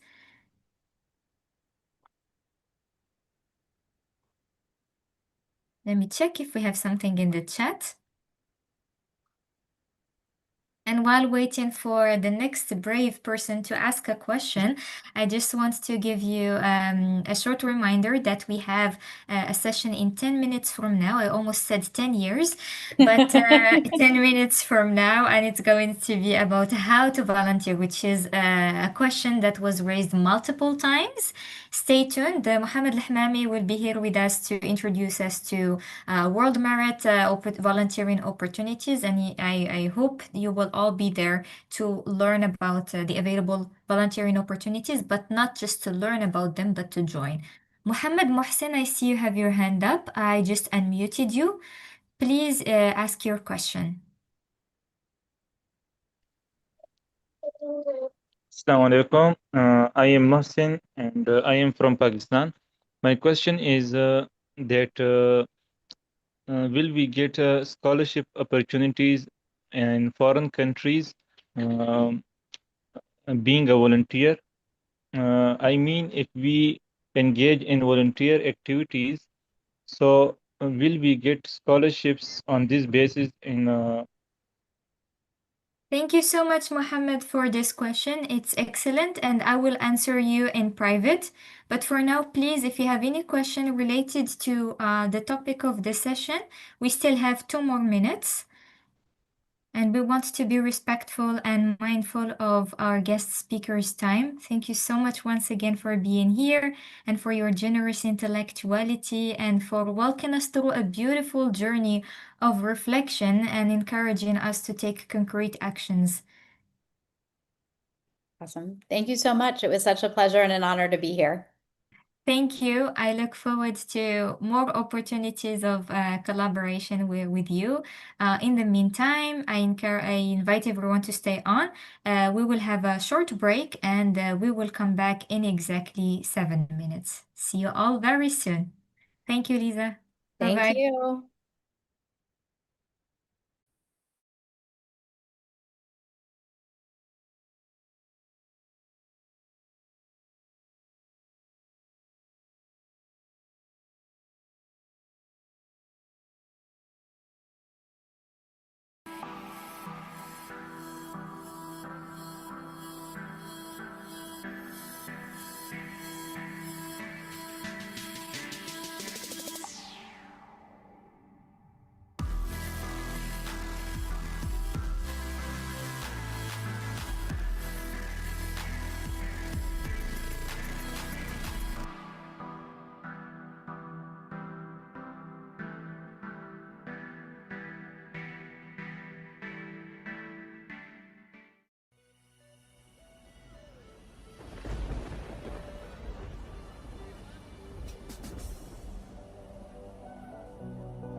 Hello, everyone, and welcome on board on this closing session for an amazing week. So let me start by saying happy World Merit Day for everyone who's doing taking action, for everyone who's volunteering, for everyone who's joining us. We have quite an audience, and it has been an amazing 3 days. We've heard from some of the amazing speakers. We've had some of the thought-provoking discussions and questions from all around the world. So let me pause here before I start my presentation by actually thanking each and every one of you who joined us today and thanking you for making this possible. It wouldn't have been possible if it wasn't for not just by you showing up in here and joining us, but also for your action, for your commitment, for your energy, and for everything that you're doing. So thank you so much. My name is Mohammed Lehmami. I'm part of World Merit, and it's a pleasure to be with you. We have been discussing a lot of stuff in these couple of days, all the way from education to skills of the future to AI to mental health to all of these elements. But the thing is, at the first glance, you might think that these are like topics that are kind of, in a way, where you would wonder why we're discussing them. But the idea, it is very simple, and they're all linked, and they are all making sense. And what makes them actually make sense is you and your activity. So the thing is, we've been talking about World Merit, we've been talking about its history, we've been talking about some of the topics that we've been working on, but then most of you in the chats, I've been monitoring the discussion for the last couple of days, and there was the question of what can we do? How can we get active? How can we join World Merit? What can we do as volunteers? What is a council? What is a V4C chapter? All of these things. And the thing is, this is what we're going to talk about today. We're going to talk about what are we doing here. We're going to talk about your kind of contribution to all of this, and how are we all making World Merit that movement that we all care about, that movement that is shaping people's lives and changing people's lives and shaping our local realities and making all the great impact that we're striving to make. So that's what we're going to be talking about today. And I'm not going to be the only one speaking here today, because we're going to have someone from you, and I have a surprise for that, someone who's been the same person as everyone who's been here. He joined, and then he started a community, he took that some action, and where we're going to talk about his experience in the process. So that's a little bit about here today. So well, as we go with the chat, I would want you to go ahead and respond to these couple of questions. Where are you joining us from? What inspired you to attend World Merit Day? What inspired you to join World Merit? What inspired you to be here today? And something that you're very, very passionate about, and something that moves you, that gets you up in the morning, that gets you to act. So these are the things that I would want you to respond to in the chat, and we'll get back to that in a second as we go. So please go ahead and respond to these questions in the chat. We'll take a couple of responses as we go, as we move. So that's it. That's it. And then the first question, before we talk about why we're here and what we're doing and how you can get active within World Merit, the first question or the first thing that we need to address is why World Merit exists. We've talked about a little bit about the history. We've been around for more than a decade, actually, and we've impacted people through you and through our local communities worldwide in 100 plus countries, and we've reached thousands and hundreds of thousands of people. And the thing is, the question is that why we're here, it's because of you and for you. So basically, young people all over the world, everyone in here, including me and you or yourselves and myself included, we're looking for the number one thing is that we are looking for opportunities. So that's it. When you want to act, you want that opportunity to act. When you want to do something, you want to opportunity to do it. The second thing, we're looking for support. So you might want to do anything that you want to do it. So many young people around the world, they actually have access to limited support. So that's one of the things that young people need, which is the support. The third thing is that it's the connection. So young people, in order to they don't need to be isolated. They need to have connection, and they need access to like-minded people. So they need that network. Moreover, they need a path to lead, and they need resources. So that's what World Merit is all about. We're an organization that gives you the space to act, to take local action. So we're driving local action. We're providing you the opportunity to act with access to resources, support, and that community of like-minded people, and so you can achieve that local impact that you want to do. And that it's very simple, in a very 4 steps journey that we are very proud of. Is the first one is the connection. So you join the community, you meet people, you meet in your local community and globally. And here we're joined from, I don't know, dozens of countries that we have here with us today. And then you take action, you volunteer, you organize activities, you respond to challenges where you live. That's what what we care the most about, which is that local action. Then you grow as a person, as a community, as an organization. And we'll talk about that growth in a second. Once you do that, the most important and the logical response or logical step is that we don't want you to stop at the level of growing yourselves. We want you to inspire others to join the movement, to inspire others, to empower them in order for them to experience the same thing that you experience. So it's eventually a never stopping loop that always continues, where you start with that connection, you take action, you grow, and you inspire and pay it back, and so on. You remember yesterday, the Muhammad that Brianna was talking about? Hello, that was me. And that was the same thing that I've experienced within World Merit. And I want each and every one of you who are joining us here today to join the same and to experience the same experience. So that being said, World Merit is not just, it's not, for me and for all of us in here, it's not just an organization. It's the community, it's an ecosystem.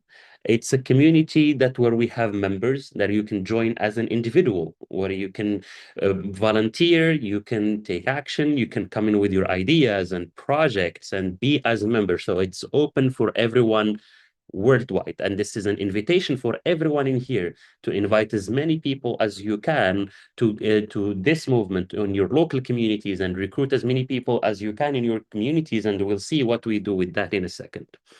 The second pillar of this organization, which is the Volunteers for Cause, which is one of the arms of local action within World Merit, that trains and supports volunteers in order to create local action and to act within World Merit or within other partner CBOs or community-based organizations.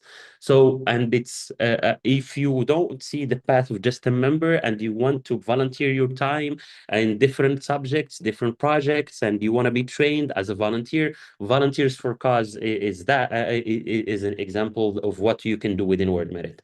The third part, which is the Merit Councils, or the councils basically, which is they're local communities that organize and structure actions, and they grow leaders locally. So they're all about supporting local action and this, or structure and organizing that local action. But within World Merit, we cannot do all of this. We're not asking you just to do things. We'll provide you with the learning, with the support, with the structure. And that's where Action University comes in. Yesterday, we talked a lot about education, and Action University was key element in that discussion that we had yesterday. So Action University is a practical learning tool where you learn by doing, by taking action. So, and we're using it as a lever for our community, that you can do learn, and then in order to do more. And there are the global team, the global teams that we have, where the community development team that I'm part of, the communications team, the tech team, and all of these teams, what that makes the World Merit global. And the idea is that we're all here. You all here can join. Khadija talked about the internships earlier for the SEMA. So that's one of the things. You can join these teams as interns in order to pay it forward as well, and to do more within your community, but just on a global scale. And there is the Global Council. We've launched applications for that, and we have many of you here that are joining us today. And it's an arm that shapes the strategic growth of World Merit, or you that were as part of the Global Council, and the people that are going to be chosen afterwards to be part of that Global Council are here to impact and change and shift the way we grow as World Merit. And all of these components and more, they're actually what makes World Merit. They're actually the pillars of World Merit, and they interact with each other with one sole goal, which is to grow local action and to help young people develop, create all the things that they want to, that they're aspiring to achieve in their local communities, all the way from empowering them to sharpen their skills, to empowering them to transform their local communities, or even have even more bigger responsibilities in the future. So how everything connects, how all of these elements come together. You discover World Merit, you join as a member or a volunteer, you you learn, you join or start a council, you lead a couple of projects, and then you pay it back, and you mentor others. That's how leadership is built within World Merit. It's built through that local action, and by action, and through learning and continuous improvement within the organization. I talked earlier about two organizations or two mechanisms within World Merit: Volunteers for Cause chapters and merit councils. These are two local arms or two engines for growth that we have within our local community, and they complete each other. And they are actually, yesterday we've heard from Volunteers for Cause, and today we're going to focus a bit more about councils. But these two organizations, they're not the same, but they complete each other. Volunteers for Cause brings in volunteer network that mobilizes people, support for local organizations and local campaigns. It's the entry point for anyone who wants to volunteer and to join just as a volunteer, to build habits for local action, to start where you have an hour or two a day or week that you want to volunteer. That's where you go. You receive your support and training and the pathway into leadership in a way. If you bring that to the councils that bring in community leadership, that organize local actions and initiatives, develop mentors and local leaders, and they are a more foundation for structured growth and for lasting global local presence, they come in together and they make what we can call our local engine for impact as both of the councils. Why councils are important? A council is not just a group of people. It's not just it's more of a local engine, as I said, that builds local communities around shared purpose, where people can lead and grow together, where they can turn their ideas into actions in your cities, not only where you lead your own action, but where you support local action locally, where you organize meaningful activities that solve real problems, where you create opportunities for others to step up and to get involved, and where you develop your leadership, your teamwork, and long-term momentum as a World Merit member. So before we go, as I said earlier, we have some of the people, some of the our World Merit councils from World Merit Berlin that is joining us today. There's Gideon. He's the founder and the president of World Merit Berlin, and he joined as a member. And that's an overview of some of the activities that he's done lately, where they actually done a great campaign that is a Piece Together bicycle tour that I would let him join us in here today. Gideon, if you're here, please unmute yourself. And hello, Gideon. I saw that you were with us earlier. Hello. Hello. Yes, I am here. Hello. So we have done here that is lead in World Merit Berlin. We would love to hear more about your experience. So before I have a couple of questions for you as we go. But first, I would like you to introduce yourself, to introduce the campaign that you did, to introduce your council and the work that you did, and we'll take it from there. Thank you, Mohammed. Hello, everyone. Thank you for being here today. I'm so excited to meet a number of people for the first time here online. And it is a privilege to spend the afternoon or the evening with you or the morning. My name is Gideon. I live and work in Berlin, and my work is involved around Berlin and Brandenburg. They're usually connected as states of Berlin, for Germany. I've been here since the year 2022, and I'm involved with the work of volunteers, community engagement, the youth, and my favorite is seeing people come together. I have been involved in a couple of projects or maybe activities, and for a couple of years, the structures, the finances, the community, sometimes they do not make sense. But sometimes you have um, the the zeal or maybe the energy or the ideas, and you are just looking for a platform that you can switch it on, and then you bring people together, you bring actions together, and you have the world moving. And that's how I got into the World Merit. And finding this platform, we have done a number of actions, I would say. And the major one for this year that happened on 6th of June was Community Bicycle Tour, which was a huge success. And I would really say, for me, it looked like just another activity. But when you get to the community, that is when you feel how great or how big the community was. Back to the structures, if you go with the idea of doing something with fundings, sometimes you get a lot of frustrations.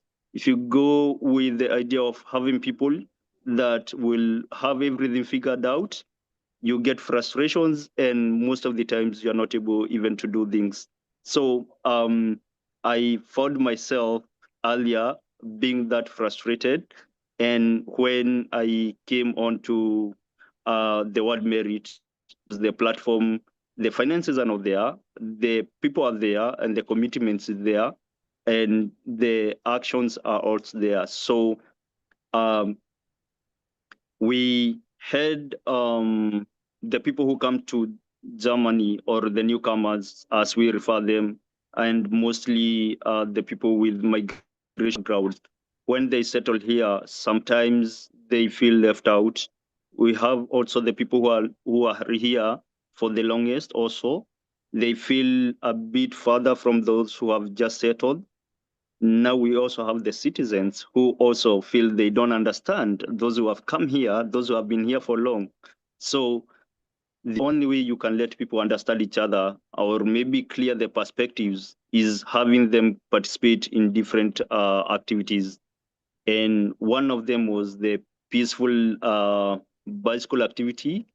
At the end, it turned to be a buddy making activity. We had the people change a lot of, for instance, we help people who came here, and for the first time, they never had a chance to ride a bicycle. But after the action, they were also informed that riding a bicycle is a everyday activity here in Germany or in Berlin. Actually, a very intentionally, and I am avoiding to use the word aggressively, but everyone is doing away with autos or the cars, and they are shifting to using the bicycles. If you step outside on the world with a different perspective, you will feel people are going back to the days where we started. We didn't have many cars, we did not have many trains, but we had a lot of bicycles and people were walking, and that is the future people are getting into at the moment. I would, yeah. So I want to jump in here because you've said a lot of interesting things that actually that make the sense of what a council is. The first one is the fact of, so not necessarily not having, you don't need to wait until you have it all figured out. You don't need to have all the resources together or the funding together or everything together. You just need that will and that capacity or like that passion, and then you start. So that's the first thing that you said in here. So you don't need to wait until you have the funding or all the resources around. You can actually start. And the second thing is actually what that I find very interesting what you said, which is sometimes you can take a very normal day-to-day activity and turn it into something really meaningful that has a different impact. And that's actually the type of actions that we want our communities to do and our councils to do, which is starting, not waiting for permission, not waiting to figure it out. What you can do is just go ahead and mobilize your community and bring in people together and look for the simplest, I would say, thing or way to get active and to do. And that generally leads to a tremendous impact and a lot more that comes in within the process. So those are two most powerful things that you said in here that I just wanted to highlight. I want to ask you a question about like your beginnings within Word Merit Council. How did within Word Merit and as a Berlin Council, how did you start? What did you do? What were the first things that you did as you've grown? That led into organizing this activity. Thank you, Mohammed. To be really honest, building a council does not have to be very complicated, but at the same time, it involves a lot of intentions, a lot of synergies, because you have to have a common goal, you have to have a common will, you have to be willing to work together. Initially, the standardization of ideas was not there. We had different perspectives on how we should operate it. We had different thinking, and especially when we look at the structures, when you look at the fundings, we thought we would have to wait until we have funds come into play. But also at the same time, we had the community, and the community also, in a way, was waiting for people to have that trigger and then have everyone joining. And that's how we found ourselves in the Berlin Council starting up. It was not something that is out of blues. It is not something very involves a lot of science. It is just sitting down, seeing the different perspectives and try to work together, and having a platform that you can reach out for few questions, which has been helpful in shaping how the idea goes into the community and how the community also feel they are being involved or they are taken care of. That's very inspiring, and the fact of relying on the community and that the community is in a need and actually we can go and we can start by there is really powerful. So I would like to ask you another question, which is like we have a lot of people in here from different countries that some of them are in councils, some of them are not, some of them are starting councils, some of them are in different maturity levels. What would you say and what would be your advice for someone who's in the same path as you've been through and who's just starting or even that is more advanced? Yeah, thank you. I would say if you have not started, please start. If you have started, that is the best thing to do. Then if you have advanced, please look for someone who is starting and someone who has just started and compare notes and see where the synergies are. My experience is every given time you have something to contribute. every given time there is someone needing that contribution. You just need to check around who needs that contribution to make the chain and then make the movement. Especially for the experienced people, I would say mentoring those who are starting and also those who are there is key to it. And also giving some sense of direction, because it can be easily confusing, especially at the start, where to begin and where to focus on, because there is so many ideas, there are so many ways to do it. But if you have someone guiding you, then it becomes easy. At the end of the day, having a bigger community or availability of resources in terms of people helps in a great way. So starting, and if you have started, you should continue, which is something that we really are about, which is that local action and the fact that you need to act, and you can act as word merit. And the thing is, uh, in that start, I want to project it a little bit further and take that, I would say, that starting point into a vision. So, and I'd ask you, what is that bold vision that you have that you would like to achieve through your council, and how can other councils in here build that vision from your perspective?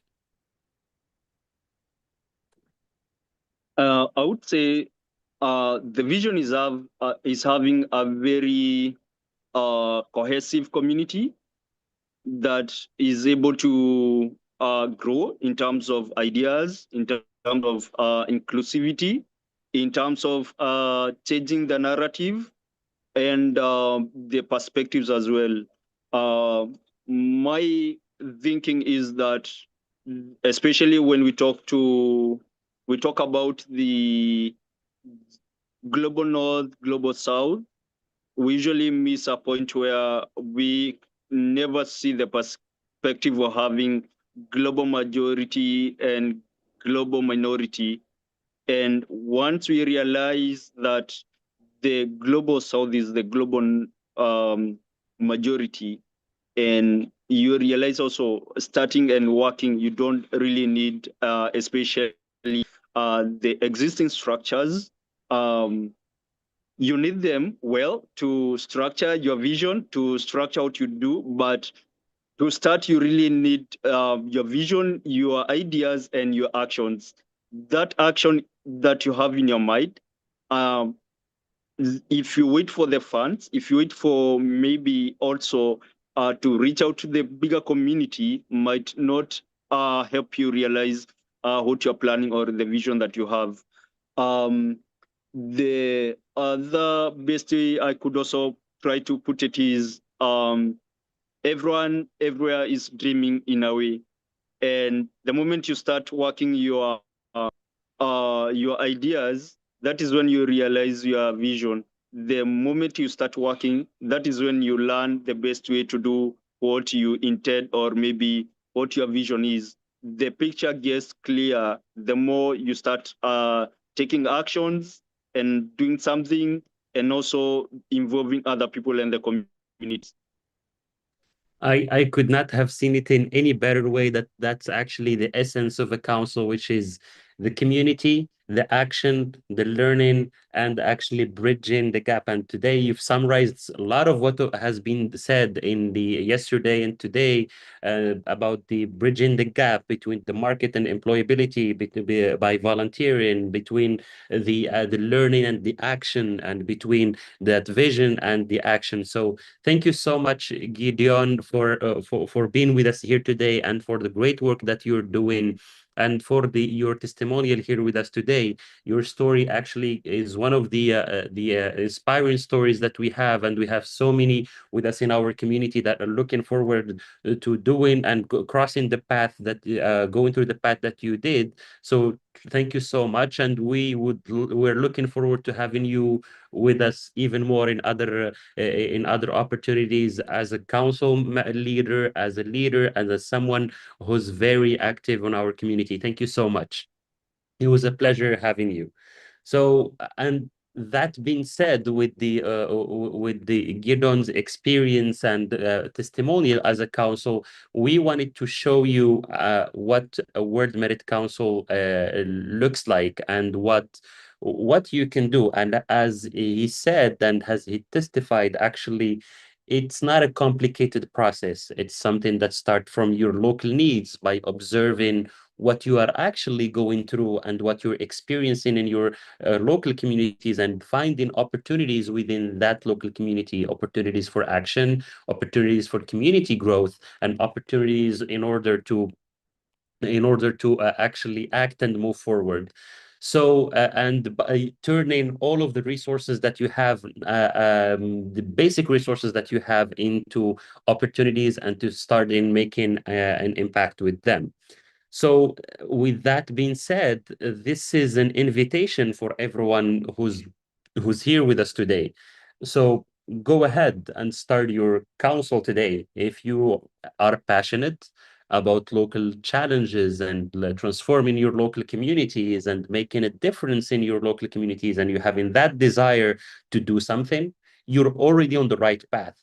If you have a vision, if you have a vision for your community, and you have ideas for things that you want to do and you want to see in your life, in your local community, that's you're already there. If you can mobilize volunteers, and if you have people around you that are volunteering, that are taking action, then you're more than ready and you have more than enough to start. Or you can start with your friends. So sometimes, actually, some of the great initiatives and great work is actually done by friends and a group of friends who care about the same thing together. So if you have one of these, you actually have more than enough to begin. So scan this QR code and register to start your council, your World Merit Council in your city, or join one in your city as we go, and we'll guide you through that. I just wanted before, because in this yesterday we talked about Jabir's story, not yesterday, the day before, with Brianna's opening about Jabir's story. So actually, some of the great thing that he did, and you've heard about the story. So he started as a V4C chapter leader, and then he moved into being a council, and he's achieved a great impact. And something that was actually, we thought it's worth mentioning, that the work that is being done by World Merit South Sudan Council as we speak, they're actually hosting this live stream that we have here today. They're hosting it throughout these couple of days, back to back watch with their community, and they're actually gathered together to watch this live. And so if you're watching us, I would like to give you a big thank you and shout out for the great work that you're doing. That's how showing that sometimes it's not necessarily to do a big thing, but it's just sometimes we celebrate impact by doing just a watch party that is happening. So thank you to World Merit South Sudan for the great work that you're doing. And if you're watching us, hello. I wanted to before we move into some of your questions. I know that you must have a lot of them. I see a lot in the chat, and thanks for the team that is trying to keep up with the questions in the chat. So the thing is, we are a global community. So we are now at this, as we're speaking, we are at 80 plus councils in 55 countries in different levels, of course, and with 800 plus members that are going on and doing great things on the ground. So with closing with this note, I would want to seize this opportunity for each and every one of you here to ask your questions, to share your story. You can go ahead and share your story with us, where you're from, what is your proudest moment as a council, as a member, how Word Merit shaped your growth, what would you want to tell someone who's joining today, or even if you have any questions, you can drop them in the chat in here, and we would be more than happy to respond to them. So I want to take this opportunity to give you the floor and see if we have any questions in here. So, and by the way, actually, this is what we've asked the question before, and I would like to read some of the amazing stories that we've had. So we have Goodwin, who says, "What actually motivated me to participate in this session is my strong pursuit for proper skill in my field of study. So statistics, I am skilled with a little knowledge of data processing and information technology.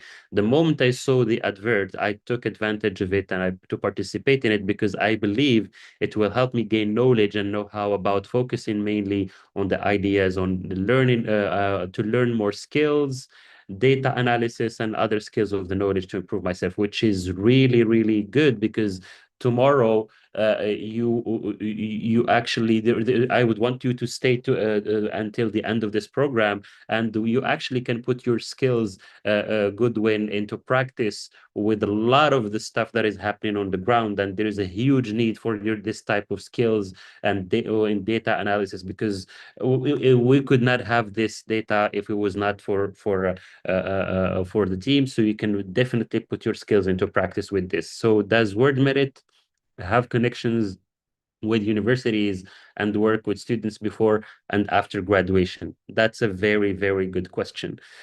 So I would want to highlight something by being part of Word Merit. I've said this many times, but I think this is, I'll say it again. Word Merit has changed personally my life, and I am where I am because of the organization. Not because of the organization, and I do not exaggerate when I say that, but because the skills that I learned, the network that I've developed, it all started thanks to Word Merit and thanks to being active within Word Merit. When I joined when I was a student, and here I am, I don't know, like a decade after, still part of the organization and still contributing with the organization. So something that I would really love about the organization is the fact that it gives you the floor to actually be active at any different, no matter where you are in your life. If you're a student, you can volunteer, develop your skills. If you are looking for a job, you can actually, and we've heard from Ala earlier about employability and how you can enhance your employability by volunteering, by developing the skills for the future by being volunteer. If you are actually working already in a company or as an entrepreneur, you still can be part of the organization, and you still can either give back or still volunteer within the organization. So it does not matter at what level of your life where you are. We actually, Word Merit is there for you. Do we have partnerships with universities and corporates? We have some of the partners. We organize challenges. We've recommended, and this is within Word Merit Morocco, we've recommended some of our members to jobs, to scholarships, and so on. And we can talk. I think Tawfiq is from Word Merit Casablanca, or I think Word Merit Morocco Casablanca, I think. So we're more than happy to continue this discussion afterwards. Any other questions from the chat? So any other questions? Let's see.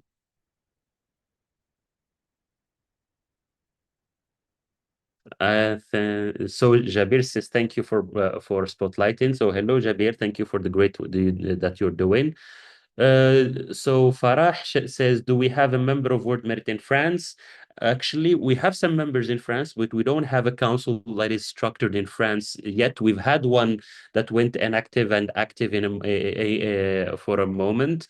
If you are actually interested in setting up the Word Merit France Council, please reach out to us, and we're more than happy to support you in that process. I'll go back to the QR code that you can scan to fill the form, and we'll support you in the process. Is there a Word Merit in Nepal? Yes. Nepal is one of the strongest councils and communities we have within Word Merit, and shout out to Word Merit Nepal. Do we have any other questions here? So I think one of the things that I want to close on, and we keep the conversation going on if you have any questions, yes, about Tanzania, we have Pakistan, we have a good community in both of those cities and in both of those countries. So please just reach out to us, and we're more than happy to introduce you to those communities. And one of the other things is that do not forget to create your personal profile within the Word Merit platform and your council profile in the platform. Thank you, Brianna, for dropping the link there. So one of the things that you can actually, as we are continuing this week, is that you can complete Take an Action University course. You can invite your friends to still join us in the session tomorrow and to join Word Merit. You can volunteer to organize a local activity, start or join a council, share your story, and of course, do not forget to attend tomorrow. And if you have any questions or anything that you would want, you can reach out to us at community@wordmerit.org. So this is something I want to close up on, which is tomorrow we're going to have some of the greatest announcements to make. So this is something that you do not want to miss. We have some big news tomorrow, and we have a big closing announcements tomorrow. So today, again, same time as today, I know what time zone you're part of. So either 3 p.m. 4 p.m. GMT +1 to 6 p.m. 5 p.m. GMT +1, or 11 to EST. So join us tomorrow. But most importantly, start today, start being active, and start taking action and join local efforts, either as a council, as a chapter, as a member, as a volunteer. The only limit is you and your capacity and your vision. So otherwise, everything else, the sky is the limit. So do we have any questions?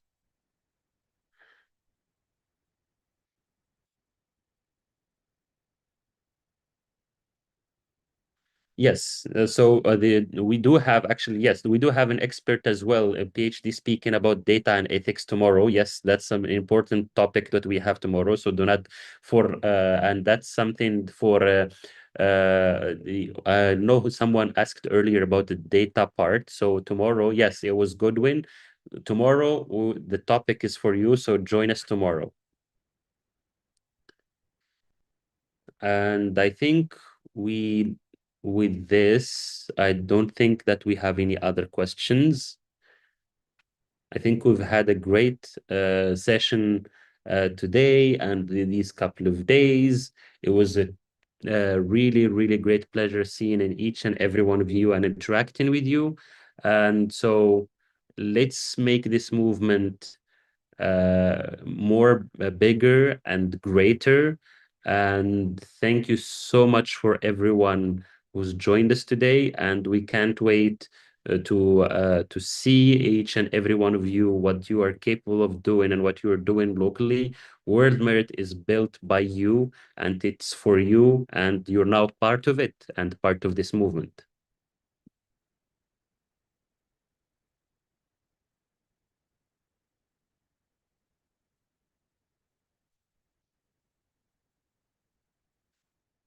Thank you so much for that presentation, Mohammed. Now I'm back. I'm switching from translation to facilitation. As Mohammed said, please join us tomorrow. Tomorrow is the last day of the celebration. It's a moment to have a group reflection about everything that we've experienced, but you are more than invited again to journal. As Jihad said, it really helps structure your ideas and thoughts. Use your notebook just like I do and a pen, and be with us tomorrow as we learn from our guest expert on AI and ethics. We will have a World Council gathering just for a limited group, but if you're not part of that group, please don't be sad, because we'll be hosting more World Council gatherings, and we will conclude with a final session with very exciting announcements and updates. Until I see you again, take good care of yourself, and we'll talk soon. Bye, everyone.